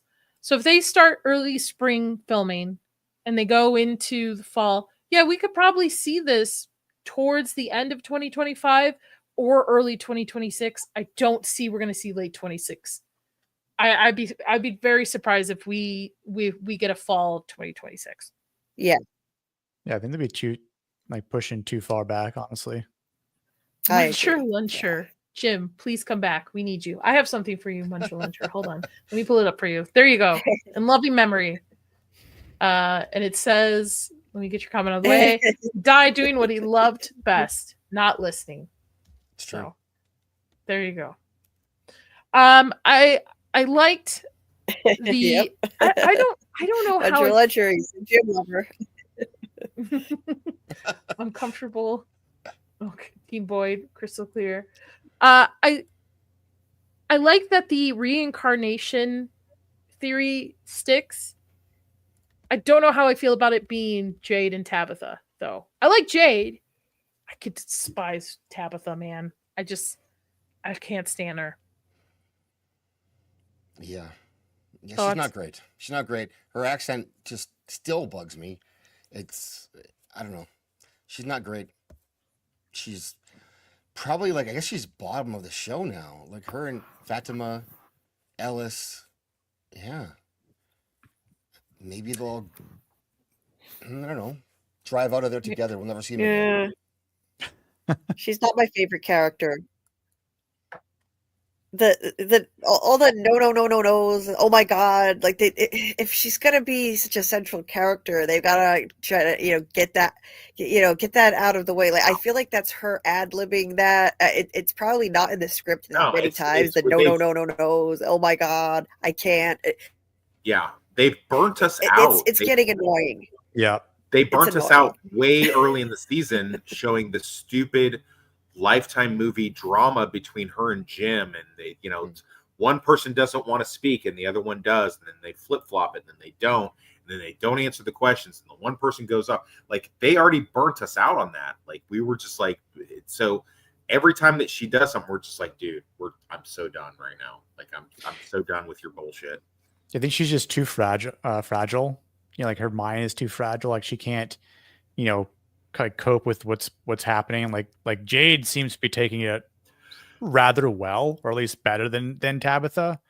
But Tabitha's just like, the beginning of the show, like she can't handle what the experience was. Like she couldn't really explain, to a few people at once what actually transpired, or like what it might mean, or just again, like we said weeks ago, like their communication sucks. Mm-hmm. Yeah. And if you can't communicate, then it's just having to do with just, maybe just the fragility of her that doesn't know how to exemplify what's happening or what she's experiencing, with the whole Nkui thing. Like she cowered in a freaking corner in a house in a stairway, when I think Ethan, and I don't remember if Julie was there or not, but like she didn't call out to her kids or anything like that. Like it's I don't know. She pisses me off. She also came back in the ambulance, and then that night she runs to the house and wants a room to herself. Like she says nothing to anyone, which she has to know. There's a lot of stuff they need to hear from her. And now I have to go. I don't feel good about myself right now. And then, oh, by the way, this old man, I'm not going to even tell you that he's Vic's dad. Yep. I got a question for everyone. When there's a car accident and the ambulance has responded to the call, don't they call it in that they're going to a hospital? The hospital, yeah. Yeah, so is the hospital looking for that number? They probably ambulance? Like, okay. Probably are just similar to I thought that was, I thought they were all on the missing list. I thought everybody was missing in some way. I thought that was the whole point. Well, we didn't get any answers about that. Well, I think partially. I think the reason why we saw so much of Jim and Tabitha's fighting and relationship is because I think they were expecting his death to be a bigger feel more so at the end. Yeah. Not realizing they were just everybody was cheering for it at the end. I'm sorry. I'm not team. Yeah. Not team Jim. I'm sorry. Muncher, Luncher. I'm not team. I'm not team Jim. He died for nothing. Nothing. He did. And also, is the one Nkui? Go ahead, Julie. You still have tabs open? No, I was going to say, he did die for nothing. No, I don't. Why? Am I still breaking up? I don't know what's going on. For a second, just for a second. You're okay right now. Just for a second Yeah. there, you kind of accordion, I think you have a delay. Yeah. This never happened before. But I was just going to say, Jim died for nothing. It was completely unnecessary, but I think it was really to get him out of the way. It was the price that Tabitha had to pay for the knowledge of her origins. And now I think it's to kind of cause trauma for her and distraction distraction from trying to figure this thing out. That's why I think he had to go. But other than that, Jim didn't do anything to deserve that fate at all, as much as I didn't like him. Right. Yeah. R.I.P. Jim. That's all I gotta say. I'm gonna be nice about it. They could have given him a noble sacrifice. They could have done something like that for him, but he was just. Yeah, I would have. I agree. I would have liked to have seen something like Julie was almost also about to be unalived by the man in yellow, and then Jim, holds him back long enough for her to run away, or something along those lines. I think that would have been okay. I think that would have worked well. All city big heck. Jim is a hero. This is for you as well. In loving memory, he died doing what he loved best, not listening. On it. And then Fatima, I don't know why we know this through Fatima, but Fatima got the vision or understanding that the reason why we have nightmare creatures, the reason why they are, is because they sacrificed their children in the beginning for immortality. That's a big revelation. Yep. From Fatima, out of all people, from Fatima. Yes. Mhm. Yeah. I wish they had just given her a vision that we could have actually seen instead of her randomly telling us. I saw what they are. They sacrificed their children because it promised them they would live forever. The question is, what is this it that promised them they would live forever? And I feel like it would have been a little more effective if they had given us a flashback or a vision. I guess she just got this knowledge psychically transferred to her from carrying the smiley pod, but it was kind of weird the way they told us that. I feel like it was a cheap way to give us an answer on this. Like, I'm happy we got the answer, but I feel like it was very cheap on how they did it. In that shot you have right now, Nadia, that guy in the back, he's the young guy from the first episode who knew Julie. Well, he's old enough to have been coupled with the nurse, though. I don't know. I don't think so. Like, I think he's supposed to be a teenager in the show. Zach, so I have to tell you about Pilgrim history. I know you're up in Canada. Pilgrim history? Yeah. People died young. They're not People pilgrims. die like they're I know, but I'm saying that I assume it's like somewhere back in that time or maybe even further. But lifespans, you were lucky you made it past 30. So people had children way younger. Sure. Yeah, but that was not then. It's definitely not the young guy with the old chick. And there's also a grandma here. The grandma, the first episode, who comes in the window. Did she have a baby at that's good point. Mid-60s? Or was her child an adult? Like, or did they sacrifice the children for the town? Like the whole town was in on it. And Tabitha and Jade's reincarnation beings were the only two in the town that didn't want to sacrifice the children. I just think it's a hole in the explanation. So I'm wondering, is that because that's not really what happened? There's more to it, possibly. Oh, there's definitely more to it. It's a red herring. Yeah, the Fromville people lie all the time. It's true, and we're also Donna. getting people from different timelines. Because, like, the midwife, she's obviously Asian in a kimono. Right. How'd she get over here? These people are all from like 50s era or maybe 60s era. That's how they look, the uniforms they wear. But they couldn't be the first monsters because in wearing that outfit, because it goes well back to, it looks like the Civil War. Unless they get shuffled through. You know what I mean? I think they get shuffled. I think thrown in. Yeah, I think whatever Battle World entity wants them to fight. I think they just, it's like when you have a bunch of GI Joes and Transformers and A-Team guys, and just you're playing with them, and like you just. You ever see the movie Predators? Yeah. Yes, saw it. So when they just throw in a bunch of people, like all the different types of criminals on the homeworld, it's like that. They weren't criminals. They weren't criminals. They were all killers. Oh yeah, but I mean, well, if you're a killer, aren't you a criminal? No. I mean, I mean, technically, yes, you are. How do you figure? I mean, it's also a commandment that you're not supposed to commit either. So you're technically, on the out and out. Anyway, if you're a yakuza, you're killing someone. Like that's. I mean, yakuza are obviously criminals, but. Okay. We get Smiley back because they renegotiated his contract. Yeah. Guess who's back? Back again. Yep. Smiley's back. Boyd is just kicking him. He's like, dude, I took one of these things out and it's back. Great. Yeah, I kind of didn't like that because it means everything that Boyd went through, all that was, it was just all in vain. Yeah. What was the point of it? Yep. I feel like we got taken through a loop. I hear your cat, Julie. I was like, what's going on? Yeah.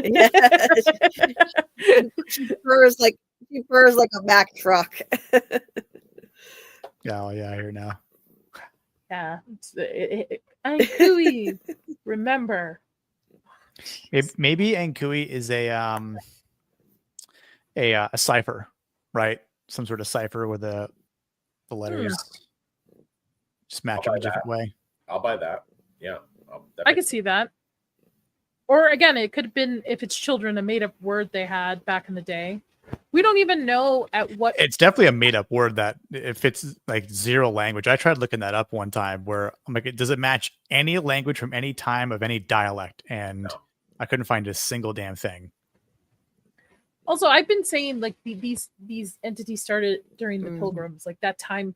We don't know. This could be cavemen. This could be all the way back to the beginning of time where, cavemen were existing and stuff like that. Like this could be pre-Jesus. Like we don't know. We actually don't know where it starts. I even asked, like, is this related to hieroglyphics from like fucking Egypt? Right? Nothing. It's so weird. I mean, I don't mind it per se. Like it's not something that I hate, but I would like to see like where the word came up from. Like I was gonna ask the panel in the chat, do you think we'll actually see any flashbacks to any of the original townsfolk, nightmare creatures? Do you think we'll ever see how they came about in the show or in Do Fromville? I mean, I think so next season, because we have now Julie as a story walker. So I'm assuming that she's going to try to travel and she's going to mess up the first couple of times before she actually gets the hang of being able to do the story walking. So she'll stumble into certain timelines or whatever time. Yeah. What time is linear? Whatever timelines. Yeah. And they will show you like clips of what's going on until she actually gets the hang of like realizing how she can jump to certain pinpoint.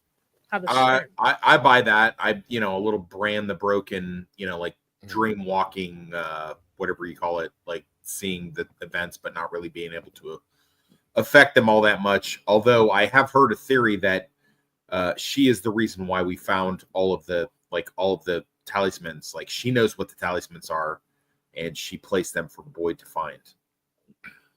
Interesting. I could see that, but I think we are going to get. I think we'll actually get the clip. I'm hoping it makes sense that because if they're setting up these abilities, that we're going to see reincarnations of Tabitha and Jade. Even further back from Christopher and Miranda, we're going to see the beginning of this. We might even see how these creatures are created or promised their immortality. And, I bet we get a scene where they're like, oh yeah, we want immortality. Take our kid. Oh, immortality doesn't mean you get to be a human the whole time. You now have to suffer the consequences of being these nightmare creatures on top of it. There you go. I think we're going to see that. I think we're going to see other timelines. I'm excited about them. Yeah, I agree. I saw something that was very interesting. That was like the first night with the talismans must have been so stressful. Like, how would you know that they were going to work? You put them up, and then you're just like, all right, well, I'm going to just chill in this house, and hopefully they don't come in here. Okay, so I'm just going to put that up here. Like, how many times a night it's like, if you park your car in a bad neighborhood, you got to keep checking your key fob. Like, how many times in the night were you getting up and like looking at that thing and being like, all right, is this really gonna keep them out all night? Or you're not getting any sleep that first night, that's for sure. Rick, I think is on the Zach's train of we don't know who this teen is, and I think that's going to be explained next season because of her abilities. Yeah. Just there's a theory about that character. Just trying to pull up a clip for it here. I love the theory that next season will explain more stuff because I've been listening to it for 3 seasons. Next season we'll explain some stuff. Hey man, if you've ever read a really good book and you gotta get through some acts to get to the final climax of it. I mean, Stephen King's really well known for that kind of stuff. Okay, well, I've written a good book, and all my stuff ends in the end of the book. So I don't know. I mean, I know Steve. Oh, I got it. Here we go. Yeah. So the theory is that he's Randall. Interesting. Yeah. A young Randall? Young Randall. Huh. I see it. Oh, look at that. There's a strong resemblance. Interesting. Yeah, there is. Yeah. I could totally see that. But how would a young Randall get there then? How could he have sacrificed a kid? I don't know. Or how could he be there in like the young Randall be there, but the older Randall also be there at the same time? No idea. No clue.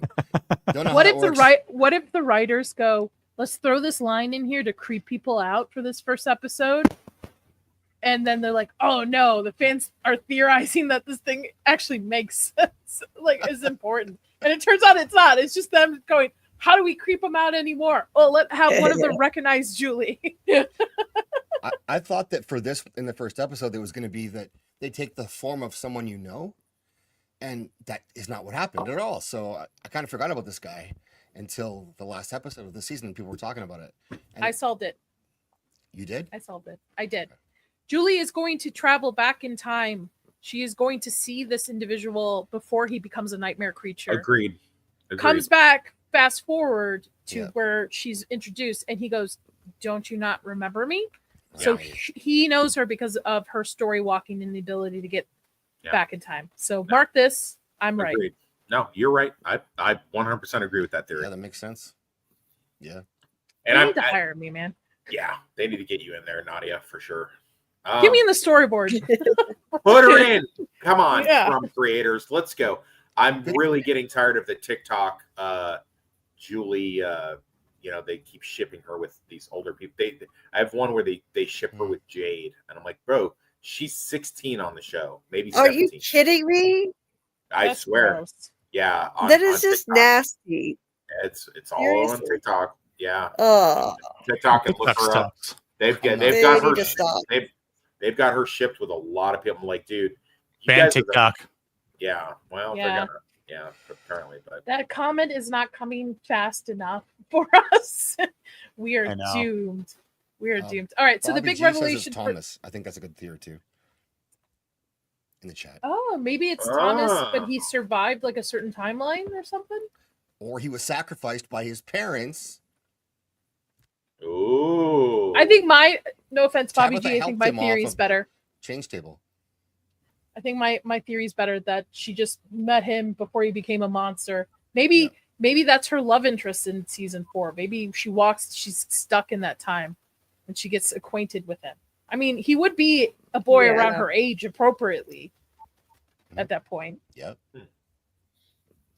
But what if let's pull it? I like that theory. dark. I like that a lot. So the big revelation for this. Oh, that would be cool. That would be cool. Oh yeah. Maybe she's the grandmother of herself in a way. I think that's. I hope I'm not spoiling Dark.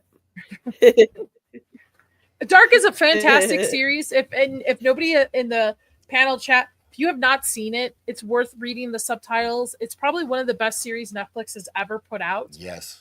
In production, it's so well done. Oh, and yes. I'm very sad that their second show got canceled after too. the first season. It got Me canceled. too. Yeah. I loved wow. that show. I loved And it had a 1899. It was good. I liked it. I think- too. Not fair. I think that it had a problem like Dark where you had to really pay attention. Like you could not just be on No. your phone watching the show. You actually had to pay attention to the characters, dialogue that's being said and stuff because it circles back to it. And I think that was the problem with it. It's a show you watch with a flip chart, right? Yep. Just writing it all down, connecting it all. It pays off. Mm-hmm. Yeah, love it. Germans, they do good stuff sometimes. So the big revelation here is that Tabitha and Jade are the reincarnation of part of the individuals in the beginning of time that sacrificed their children. The two of them decided not to. They wanted to actually save their children because one of them was their daughter, which I think is the weird and cooey girl that always is around. Tabitha obviously can't handle it. Yeah. As always. And Jim is like, dude, you got to tell me what's going on. Like, what is going on here? And I love how she just walks away. She's like, I just need time. Okay, maybe you could have saved your husband. And with the finale, we get the introduction to the man in yellow. Let me pull it up before YouTube decides to take me down. Shouldn't be. And then we get also Julie with a weird haircut. Yeah, I almost didn't recognize her at first. I was like, is that Julie? Yeah, it's a wig. I saw back. Bad wig. I saw that afterwards. But I like think that. that I like that because they were like very clear. They're like, this is not the Julie that you think that you're looking at. I like that they did that. That was very clever, actually. And she gets to witness It was her cool, dad but die. with her look, they totally ripped off Dark though. With the way that Julie looks, like she's literally alt Marta coming in with a bob and a cut on her face. That's exactly what happened in Dark. So they kind of ripped off the aesthetic, but I liked it. Okay, well, I'll have to take your word for it because I've never seen Dark. But I mean, I did like the fact that it's from everything we've seen with time travel type stuff. I like the fact that it's obvious she's coming from some kind of thing where she thinks she can stop it. Kind of like the Flash in Batman versus Superman. It's like, oh, did I go too far? Am I at the wrong one? And ultimately he's there to save Lois because Lois is the linchpin of the story. Julie obviously wanted to save her dad, and she thought she was in enough time, but for in all her time travel, she forgot the fact that her dad doesn't listen to jack shit. So, Rick, I think it's only Jade and Tabitha that can see the Unkui kids still. I don't think anybody else. Yeah, I don't think Jim was seeing. I don't think Jim was seeing them when they were seeing the kids. He was not. Yeah, he did. I don't believe he saw that. I don't. No. Julie, I don't think. He didn't. Has Julie seen him? I think Julie. I think when Julie went through the whatchamacallit, I think she saw them. So who has? So she heard them. She heard them, but she didn't see them. Yeah. So just Jade and Tabitha who have seen them. Well, what about the boy in white? Though? I mean, he's an entity. Of course, he's seen them. I would assume. Yeah. But I mean, like, who else has seen the boy in white as a comparison? Victor, Boyd. I don't remember if Sarah saw him too. I think it was only Boyd. Sarah too. Did she see him, or did Boyd actually didn't? Well, and Ethan. It was just Sarah that saw him. Boyd was there, but he couldn't see him. Right, and he pointed to the tree for them to go. So, which, no offense, I know he was in the last episode. He's a shitty friend. He's like, I guess I'm just gonna let you guys figure it out for yourselves. Yeah. Okay, dude, where have you been anyway? You haven't been showing up anyway for the last couple of episodes. Victor, Ethan, Sarah, Miranda, Christopher. I don't think I can actually show Jim's death on stream because I think it's a little too bloody for gory. Yeah, but I think what I can do. Hold on. Yeah. All right. Here we go. And give it a minute. Where is it? Because I think it ends with him with Julie just, your wife shouldn't have dug that hole. Which, by the way, he doesn't sound like the same guy, but it works. And neck is done. So R.I.P. Jim. R.I.P. You were useless, but respect. Yeah. I wish I had like music playing. Oh, look, he's the little angel on my thumbnail too. So that is from, guys, season 3. Some ups and a lot of downs, but I'm gonna be back for season 4. The finale redeemed itself for me. Go around the horn and everybody kind of give their opinion, and then we'll plug and get out of here. Nick, are you gonna be back for season 4? Yes, I am. 100%. I'm in too deep. I gotta see what happens. Zach. Oh, sorry. Go ahead. No. So that's about it so far. As frustrating as it can be, I'm back for season 4 for sure. It's not the worst thing on TV, which isn't a great compliment, but it's a low bar right now for entertainment, I think, and I'm bought in. I'll see it through, and if I don't like it, you'll hear about it after. Nadia. Yeah. Listen, I've watched really great TV shows. Ozarks was fantastic until the end. Ozark's ending sucked. Dexter's original ending sucked. Yeah. So there are some really great shows. So even if it ends really badly, I'm here for the ride. Let's do this. Toxic, I know your answer, but in case you wanted to change it, will you be back for season 4? If they come out in 2025, I will change it. Or if I get some sort of an answer prior to that, I don't see how I could, but they are going to say like, oh, this is it. This is the last season. And we will, but again, I just feel like it's that trope of, have I invested so much stuff that I'm going to keep investing, they're really going to have to sell me on it. But I mean, we have lots of time in between now and then to figure out, but man, I really feel betrayed, as a Lost, I really wish you had seen all of Lost and watched it in real time from 2004 and onward, because if I was watching Heroes. Yeah, I watched Heroes as well, just so you know. But Heroes was 2006. But if you watched it and then saw them just kind of keep painting themselves into corners and pulling this kind of stuff and adding new mysteries and not resolving the old ones, then it's something that you're really gun shy about doing it all over again. So, Julie, I think I know your answer, but will you be back for season 4? Well, first of all, can you hear me? All right. Am I cutting out? Yes. Yeah. No, you're good. No, you're good. Okay. You're good. Okay. I absolutely, yeah. I'm diehard to the end. I'm happy with season 3. I thought it was a big improvement on season 2, actually. I feel like season 2 didn't give us any answers at all, and I was getting worried that it was just a bunch of random stuff that was never going to fit together.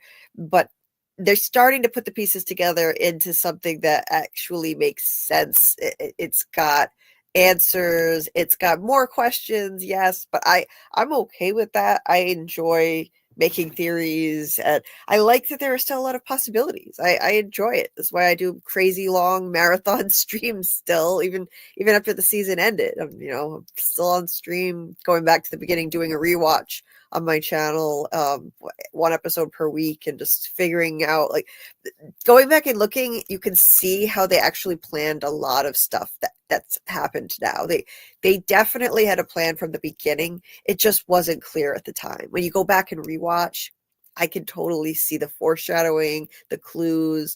So I'm in for the long haul, 100%. Rick says you're going to be doing videos on From till season 4 starts, which I believe him too as well. Yeah. I'm sure I will. Yeah. Yeah. As it's for a sickness. It is. It's a little bit. It's okay.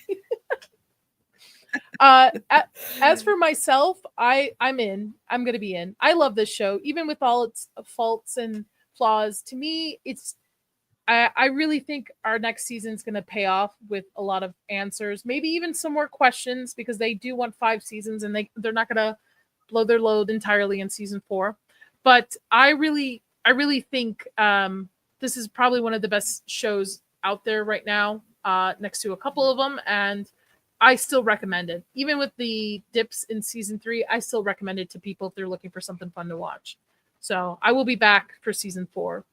On that note, too, before I let everybody go plug themselves, we're going to take a couple weeks off, but we will be coming back with a panel where we're going to be discussing Stranger Things. We're going to do a retro rewatch of the show leading up to the next season. Julie, Nick, Toxic, I can't remember, Zach's, if you're on as well. We'll be on that panel, too, so please join us for that. That's going to be fun, coming up with theories for that leading into season 5. Nick, last thing. Thank you, everybody watching. Thank you so much for being with us on this ride for From. Nick, what do you got going on? Well, I will be on Niat stream tomorrow, Film Comics Explained, to discuss one of the not best movies made in sci-fi called Aliens versus Predator Requiem. It'll be a fun panel, though, and it'll be fun talking about that movie with them, although it wasn't a good movie at all. But aside from that, I will be on Gucci's stream, Diabolical Souls, on Thursday nights talking about Arcane Season 2. Also not a very good season.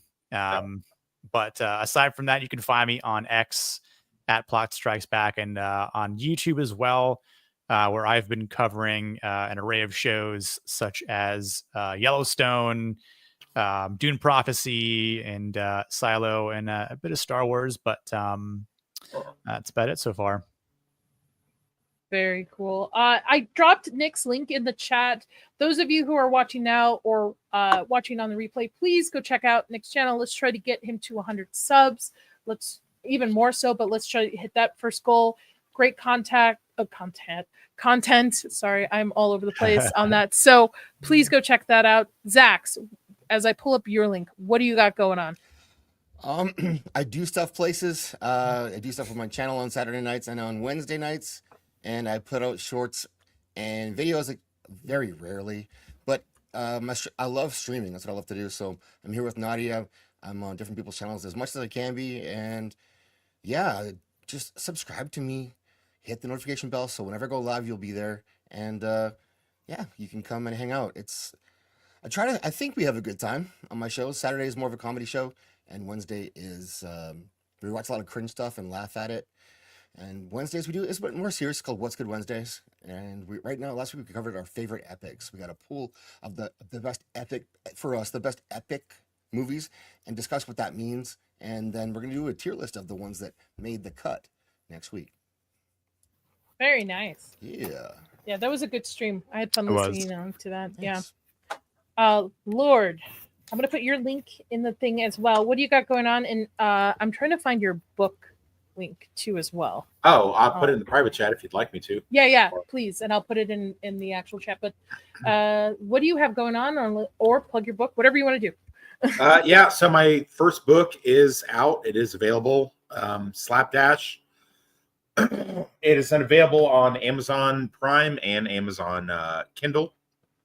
You can buy the paperback for $15, and you can buy the Kindle for $3. Or if you have Kindle Unlimited, you can look at it for free. And it is a Kansas City crime novel based loosely upon my life, both in the military overseas and back in Kansas as a private detective. And it is, doing pretty good now. I am also, if you go to my YouTube channel, it's in the links of all my descriptions of my videos. Dudicus and I had a little problem with a corrupted file when we did our Highlander stream this week. And so we jumped ship and looked at Kraven the Hunter, and then just did a deep dive on all of the Sony non-Spider-Man Sony films. And that was a lot of fun. This past week, I've also done a new episode of Consider the Source, where I put the source material versus what they've turned it into, whether it be a TV show or a movie. And I talk about Gone Baby Gone. And that should be up now, along with Silence of the Lambs will be up sometime this time tomorrow. And then, of course, I'll be on the usual Sunday night with Stu Penzo. I'll be on his show, and I can imagine you have a pretty good idea what he's going to be talking about this week. And I'm kind of looking forward to that. And I've been on Outcast Creative with Lance this past week, because he also has a book coming out. And the two of us have been collaborating a little bit. And I did stream with the Critical Drinker earlier this week as well on Lance's channel. So that was pretty awesome, since I've been an admin on his page for so long. And I finally got to actually stream them for the first time. And yeah, so that's it. Your link that I posted is not working for people. Uh-oh. Do you have another one? Probably. Give me 20 seconds and I'll get it for you. Oh, good. I'll repost it when I get it. Julie, what's going on, girl? From Queen. I'm still going to be doing a weekly From Live for now. I think I'm going to keep it at Wednesdays at 10:30 Eastern tonight I'm going to do an extra one though. So I'm actually going to go live in around an hour from now, and just keep going over the first episode of the series and just different insights that we can pull from that. I also want to talk about the Severance trailer, because I'm going to be starting a Severance rewatch next week in my Discord and making videos about Severance season 1 leading up to the new season in January, which I'm going to be covering. So I'm excited about that. And of course, I'm still going to be making From videos, because I'm one of the crazies when it comes to that show. I'll be doing theories. I'll be doing deep dives into the rewatch, deep dive videos. So I'm hooked. I'm completely hooked on it. So thank you for having me again, Nadia. And I'm looking forward to doing the Stranger Things panel. That should be fun. Yep. Yeah, I think that's going to be a good time, especially since we've had some answers answered, but still some things are left in limbo. So I'd be very interested to see what we come up with leading into theories for season 5. The link for Julie is also in the chat. Everybody's link will be in the description. So is Toxic's book. It's in the chat too. That one should be working now. Awesome, Rick. Thank you for letting me know. Again, I want to thank everybody who's been on this ride with us. Thank you so much. If you by chance do catch this as a replay, please leave a comment. It really helps with the algorithm. And please come along with the Stranger Things. We're going to be starting, I believe, January 10th is same place, different time, same day. On that, I guess I'm all over the place. As for myself, tomorrow I will be on Mephisto's talking about Black Christmas, the original, one of my favorite Christmas horror movies. Next week, Horror Tuesday, will be back on Tuesdays. And next Saturday, which I know is a ways away for everybody, but we will be having another horror tier stream with my group of panelists. We're going to be talking about Thanksgiving and Christmas horror movies and tiering them. So please join us for that. And just follow me on socials. I post where I am. And again, follow everybody, please, on this panel. Everybody's amazing content creators. Thank you to the mods too, especially as well me. Tonight. Yes, especially Zach's. Especially Zach's. On that note, I hope you all have a great night and stay spooky, y'all. Have a good one. Cheers.